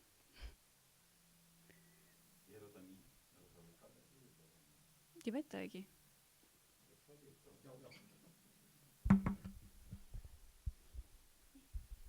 Takk fyrir þetta, mjög fróðlegt. Er þetta nýtt eitthvað sem niðurstöður svona almennt? Þú veist, hvernig, þú veist, er búið að kynna þetta verkefni eitthvað fyrir þessum aðlum sem þú varst að tala eins og almannavörnum með ríkislögreglustjóri, eða þú veist, er þetta nota niðurstöðunar og til þess að bæta þetta og hvað kannski rannsóknir þarf að vinna frekar? Myndur þú telja, þú veist, til þess að rannsaka þetta frekar og þá að koma úrbætur? Sko, ég ætla að vinna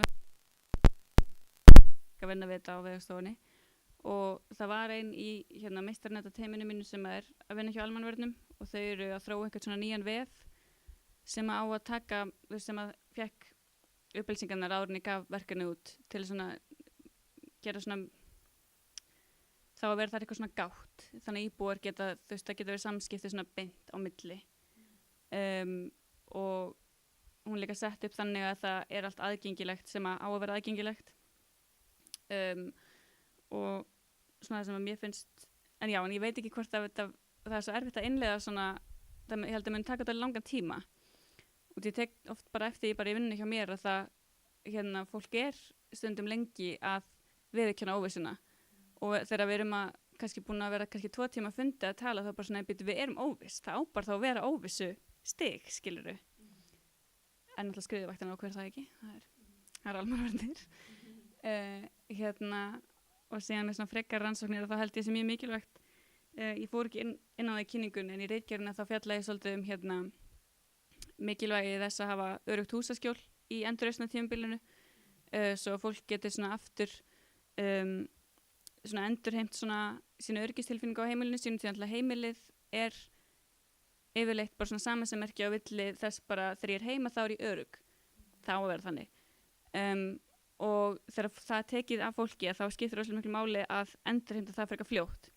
og ég held að það getur verið mjög áhugavert og líka bara mikilvægt að gera rannsókn á ekki gera rannsókn á einhver svona tilraundir en að rannsaka hvað áhrif þetta er að hafa á Grindvíkinga og því þau er ekki ennþá búin að fá heimili sín og sum eru bara í svona mjög miklu svona tímabundnu úrræði og svoleiðis og svona hvort það var hægt að fara þar aftur og byggja aftur upp þessu öryggistilfinningu sem að fólk var væntanlega með áður en þetta allt gerðist og já, það hefur aldrei verið rannsakað almennilega sko svona mikilvægi húsaskjóls eða þú veist það er á ensku að tala um svona the role of the home í hérna crisis að það hefur aldrei verið rannsakað bara sér á Íslandi og ég held að getur mjög hérna gagnlegt að gera það og að gera það þá í samhengi við Grindavík. En eitt finnst mér bara að það er mjög sérstakt að það sé ekki hjá sömu aðilum sko hvort það er snjóflóð og skriðuföll en er það ekki löggjafinn þá eða einhver sem þarf að taka og samræma það? Það virkar ekki mjög traustvekjandi allavega. Já, þetta var sko ákveðið eftir snjóflóð 95 að þá en fyrst var það snjóflóðin 1974 í Neskaupstað og þá var ákveðið að það skildi vera snjótöðunamenn það sem að þekkt hérna snjóflóðahætta og síðan eftir snjóflóðin 95 Flateyri og Súðavík að þá var sett allir sig í löggjöf sko með hérna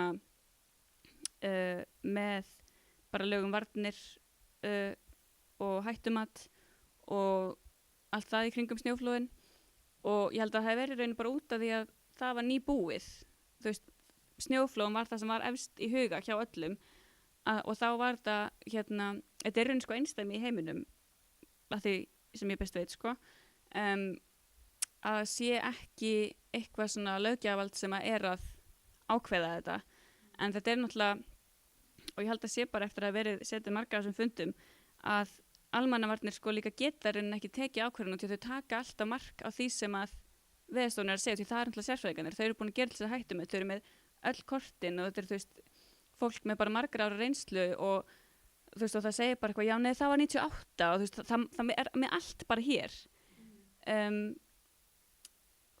en þetta er auðvitað með skrítið sko það sé ekki sama með skriðuföllin og ég tek líka mynd eftir áfundum að almannavarnir er alltaf að bíða eftir að sjá hvað við segjum og þau ger ekki neitt fyrir en að við segjum eitthvað og þetta er auðvitað rosalega flókið og líka mitt út af þetta sé ekki að sama þá verður þetta alltaf miklu svona bara torveldara verkefni en það ætti að vera að og því að íbúðinu vilja bara vita er óvistuðstig eða ekki á ég að fara eða á ég ekki að fara og þú veist já og það var einmitt einn viðmælandi sem að hérna hringdi í mig þegar var rýming einhverju mánuðum eftir að ég tók viðtalið og spurði bara já það er ekki búið að segja neitt með húsið mitt en veist þú, á ég að fara? Og þú veist það er náttúrulega, þú veist það upplýsingar það voru ekki að berast til hans, þú veist það var ekki búið að, já.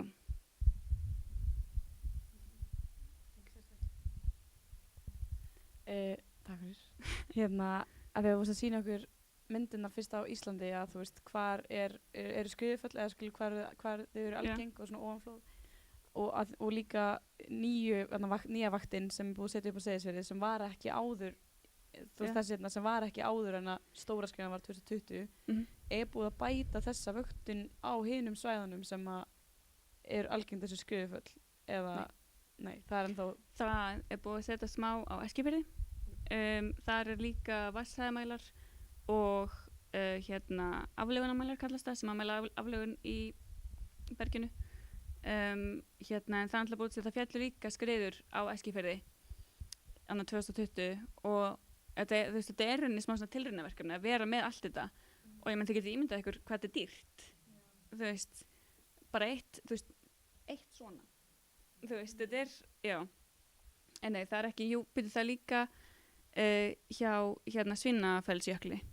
Þar er GPS og fleiri tæki og vefmyndavélar en það er út af því að það er sprunga í bergjunni fyrir ofan jökulinn sem er frekar djúp og mjög löng og ef að hún eða einhvern tímann mun hún brotna af þessi bergfylla og þá er hægt á bara katastrófist stóru jökulhlaupi og svona berghlaupi sem breytist í jökulhlaup sem breytist í vatnsflóð og það er alltaf allt annað það hefur önnur mannskja gert meistarverkefni með það í alvörinni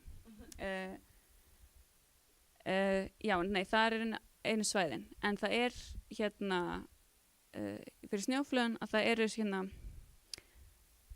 snjóstykur all land það sem að í fjöllum og fyrir ofan bæi og já, það sem að snjóflóð er algeng á snjóflóðasvæðum, þekktum snjóflóðasvæðum.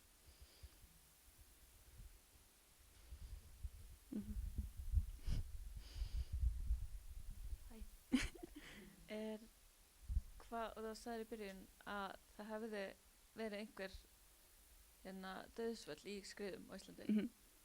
Er það þá langt síðan? Á Seyðisfirði árið 1950 þá fór skriða úr Þófalæk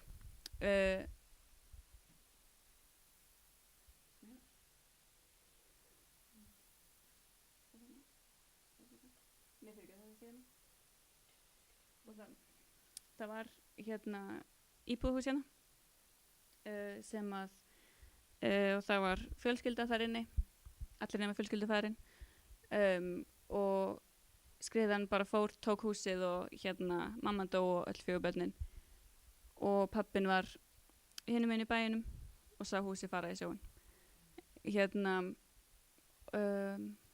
og síðan hafa líka verið á fleiri svæðum á landinu en þetta er eina dauðsfallið á Seyðisfirði það var Öskra og það hefur aldrei verið byggt hús þarna aftur skiljanlega en það er rosalega ofta ef það fellir snjóflöngstar eða skriðufall eða eitthvað svoleiðis að síðan líða árin og það gleymir fólk og það byggja bara aftur hús en þarna hefur aldrei verið byggt aftur hús þarna er bara, þetta er bara iðnaðarsvæði. Flutt hann frá Seyðisfirði? Ég veit ekki en það var fólk sem að það er ennþá fólk lifandi sem mann eftir þessu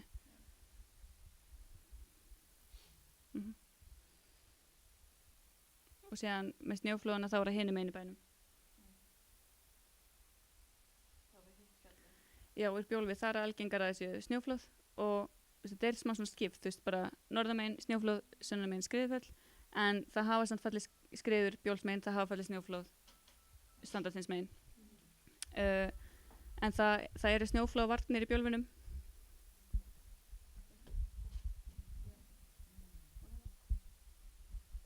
það er verið að gera meiri en það er svona daldið umdeilt að fólki finnst það að það er frekar nálægt bænum og það er okkur að segja fréttum það fór allt í stopp út af því að það fannst fornleifar þar þannig að það búið bara fornleifa uppgriftur þarna bara í ég sá þetta 2021 22 fornleifanar þarna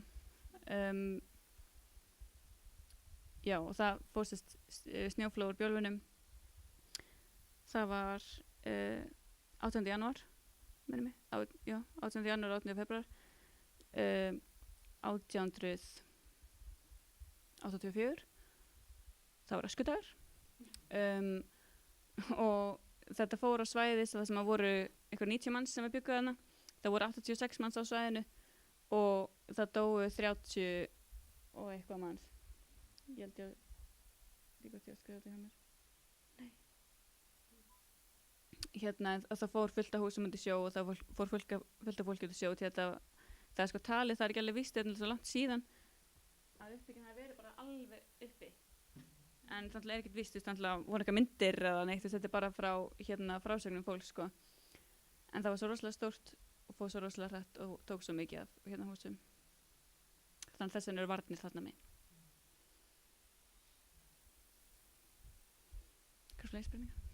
Sko, núna varandi bara svona veit ég hvað myndi kalla skattfé eða bara peningar sem ríkið á, en þá fer svona, finnst mér svona í svona almenningsumræðinni er miklu meira að tala eldgos og þá örugglega líka bara alltaf meira og meira núna en mér finnst eins og að almenningur ofta á tíðum átti sig ekki á því að eldgos eru í rauninni minnst lífshættulega náttúruváin á Íslandi í dag.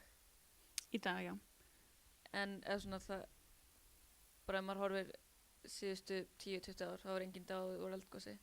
Já, við vorum bara náttúrulega þangað til, aftur til árið 1900, þá er það snjóflóðin sem eru banvænust og sjóslys. Þannig að eldgosin, það var náttúrulega bara lagageganir og hana í móðurharðundunum og allt þetta. Sem að fólk dó svona alveg í massavís út af eldgosum. En jú, þetta er alveg, þetta er alltaf þetta sama með að eins og snjóflóðin 74, fólk dó og þá fór fólk að hugsa og síðan 95, fólk dó og þá fór fólk að hugsa og og síðan nú með þessi eldgos ég veit ekki af hverju þau eru svona miklu áhugaverðari fyrir almenning, það er kannski er bara eitthvað svona exotískara og þetta er meira bara eldur að koma úr jörðinu, ég veit ekki hvað það er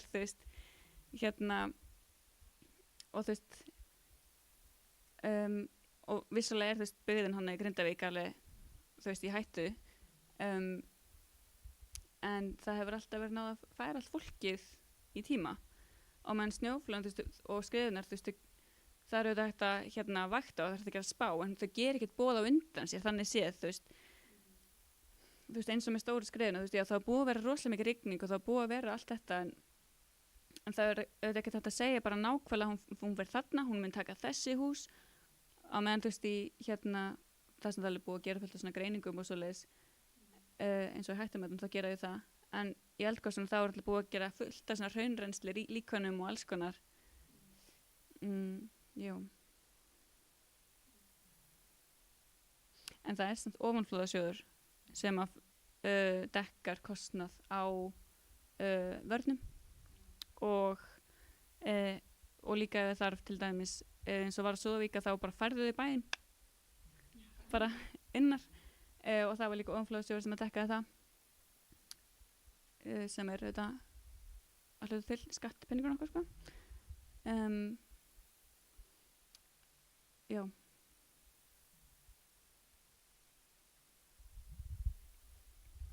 hvað fleiri spurningar? Já, þetta er mjög áhugavert, virkilega. Ég var aðeins að velta fyrir mér þegar nú er búið að vera svo mikið skriður á Siglufirði og það er einmitt bara í fréttunum í kvöld að bæjarstjórinn á Siglufirði talaði einmitt að fráveitukerfi einskis bæjar á Íslandi hefði geta haft undan þessum vatnsflaumi sem var alltaf um helgina. Eru einhverjar svona vaktanir þar til dæmis? Af því nú voru klárlega skriður og það er ennþá lokaður vegurinn almenninga og er eitthvað svona vöktun þarna því að manni finnst eins og þar hafi líka aukist mjög mikið skriður í öllum þessum bratta sem að þar er? Já, sko það er engin svona mælitæki en það náttúrulega var búið að vera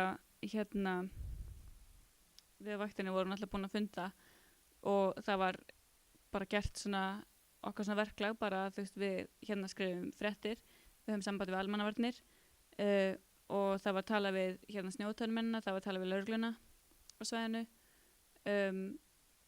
og bara í gær það fóru 3 starfsmenn, það eru 3 hérna staðsettir á Norðurlandi sem fóru og skoða þetta allt saman, taka myndir og skrá og svona.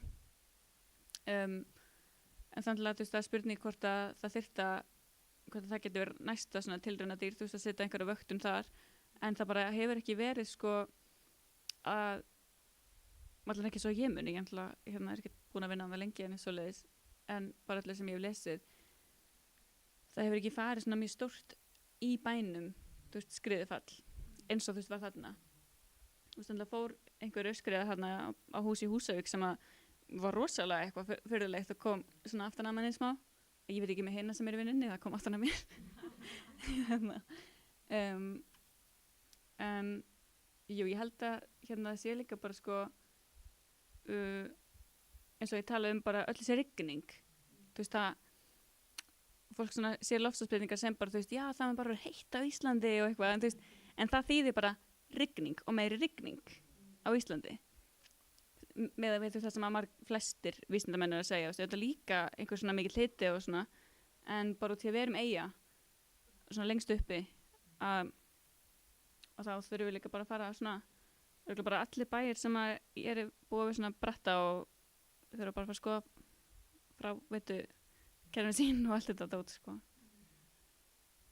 En það var alveg þess að það var vaktað, en það var ekki vaktað eins og þetta. Það var ekki vaktað svona, það var bara með snjótönumönnum, með spánum, með bara þekkingu sérfræðingana.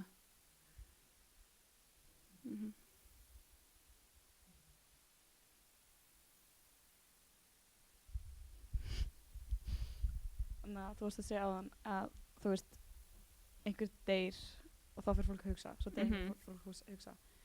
Hvað svona felst það í sér, hver væri ykkar svona sérfræðingar á svunvan, að hvað væri þú veist draumurinn ykkar að fólk myndi sem að býr við þessa aðstæður, hvernig það upplifir þetta, þú veist þið vilja að þau, þú veist, náttúrulega treysta á varnar, satt ekki of mikið og segja með þetta en satt ekki of mikið hver og líka, ég upplifir þetta líka sjálf og ég finn þetta líka sjálf sem að segja á hann með að þú veist, bend og hættur annars staðar með svolítið áhugavert að þú veist, hver væri svona draumur ykkar að almenningu væri upplýstur hversu mikið skilur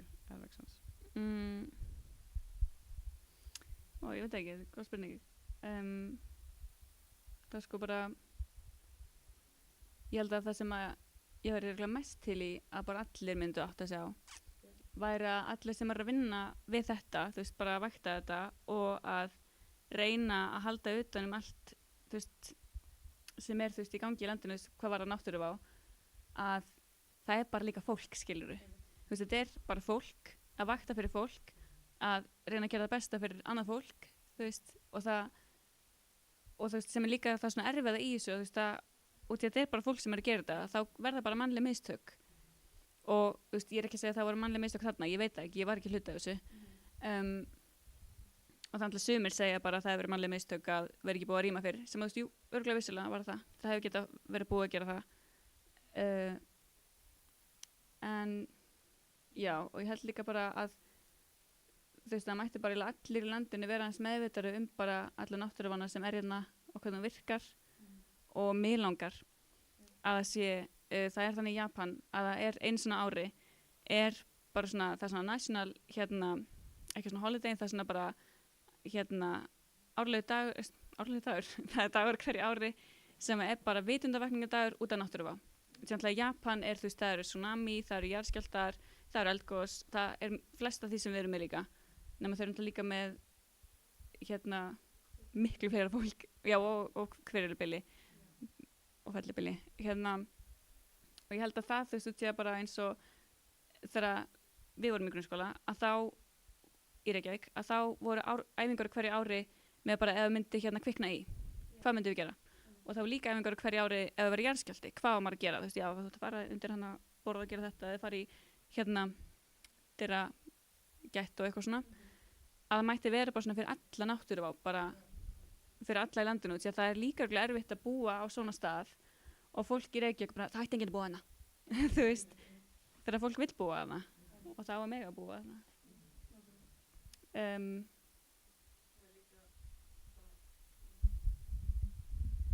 Þegar ég bjó út í Svíþjóð og þá var á fyrsta mánudegi hvers mánaðar þá voru æfðar hérna viðvörunarkerfið í borginni, í Gautaborg, sem bara, ef það væri sko, út af það hérna, það var einu sinni hérna kjarnorkuver, hérna rétt hjá, það ekki lengur virt, það búið að slökkva öllum kjarnorkuverum í Svíþjóð og svo bara ef það væri stríð, bara hvað sem bara almannavarnakerfi, sem bara svona eins og maður sér í bíómyndum, það sem þetta bara svona gjallarhorn og það bara og það var bara það eru almannavarnalúðrar á Íslandi. En það vita allir, ég vissi sko ekkert hvað það var fyrst, ég held bara að það var eitthvað hræðilegt að gerast, en sér var mér sagt bara, nei það er 2:00 og fyrsta mánuði hvers mánaðar er þetta æft, bara passa að kerfið sé í lagi.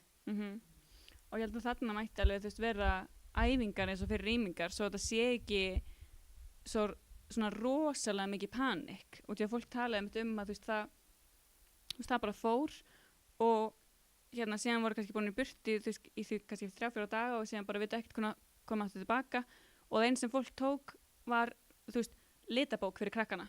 Þú veist, það tók ekki tannbursta, nærföt, lyf, þú veist, hérna, og því að þetta er náttúrulega bara, þú veist, að búa í svona bæja, þá náttúrulega er þetta eitthvað sem að gerist. Bara svo fólk sé svona undirbúnara fyrir það.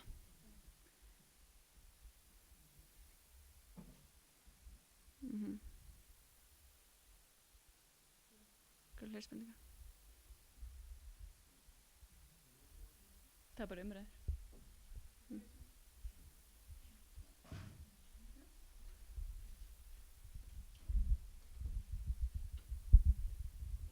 Takk fyrir frábært erindi. Ég kom náttúrulega eins og seint og kannski ertu búin að útskýra eitthvað sem mig langar til að spyrja og það voða hallærislegt. En hvað vöktun? Í hverju felst vöktun og hvernig hún? Hvað þýða þessir þríhyrningar sem vöktun? Sko, vöktunin á Seyðisfirði, hún felst í að á hverjum degi þá manneskja sem að sinnir skrifuvakt og sú manneskja, hún fer yfir þessi, þú veist, þetta er bara mælitæki. Þú veist, þetta hvítu þríhyrningarnir eru speglar, kallast það. Það hinum megin í bænum er allstöð sem að varpar einhverjum geislum eða svona á speglana og það sést ef að spegl færist til. Og þetta á svona punktum sem eru, þú veist, mögulega einhverju hreyfingu. Og síðan eru veðurstöðvar, það farir, þú veist, bara veðurspána og líka veðurmælingarnar. Síðan eru hérna vatnshæðamælar, það er sko svona er grunnvatnsstaðan há, ef grunnvatnsstaðan er mjög há og það er kannski von á 50 mm úrkomu, þá þarf svona, heyrðu, þú veist, það er mettað hér, þú veist, það þarf kannski að gera eitthvað, að gera einhver ráðstafanir. Og síðan eru líka GPS-stöðvar og það er líka bara að mæla hreyfinguna. Flest af þessu er bara að mæla, er einhver hreyfing í gangi. Og það er svona tilraunaverkefnið. En vökturinn síðan fæst líka í því að það er fundið með veðurfræðingi á hverjum degi, það sem er farið yfir veðurspána. Og síðan seinnipartinn er alltaf fundur með öllum öðrum náttúruvarhópunum á veðurstofunni sem þú veist, eldgosinn og síðan líka veðurfólkið. Jarðskjálftarnir, það er hérna vatnaváin og síðan snjóflóðin. Og á þeim fundi er líka yfirleitt fólk frá almannavörnum, stundum er fólk frá vegagerðinni, eða þessi eitthvað vegaástand. Og lögreglustjórinn kannski, ef það kannski er eitthvað sérstætt í gangi eins og núna þegar þið búið í gangi á Siglufirði og Húsavík, að þá hefur að mæta lögreglustjórinn á Norðurlandi og bæjarstjórar stundum eru líka. Það er svona fæstu vöktuninni. Núna, því að nú er að bara að byrja næsta atriði og allar stofur eru að hætta núna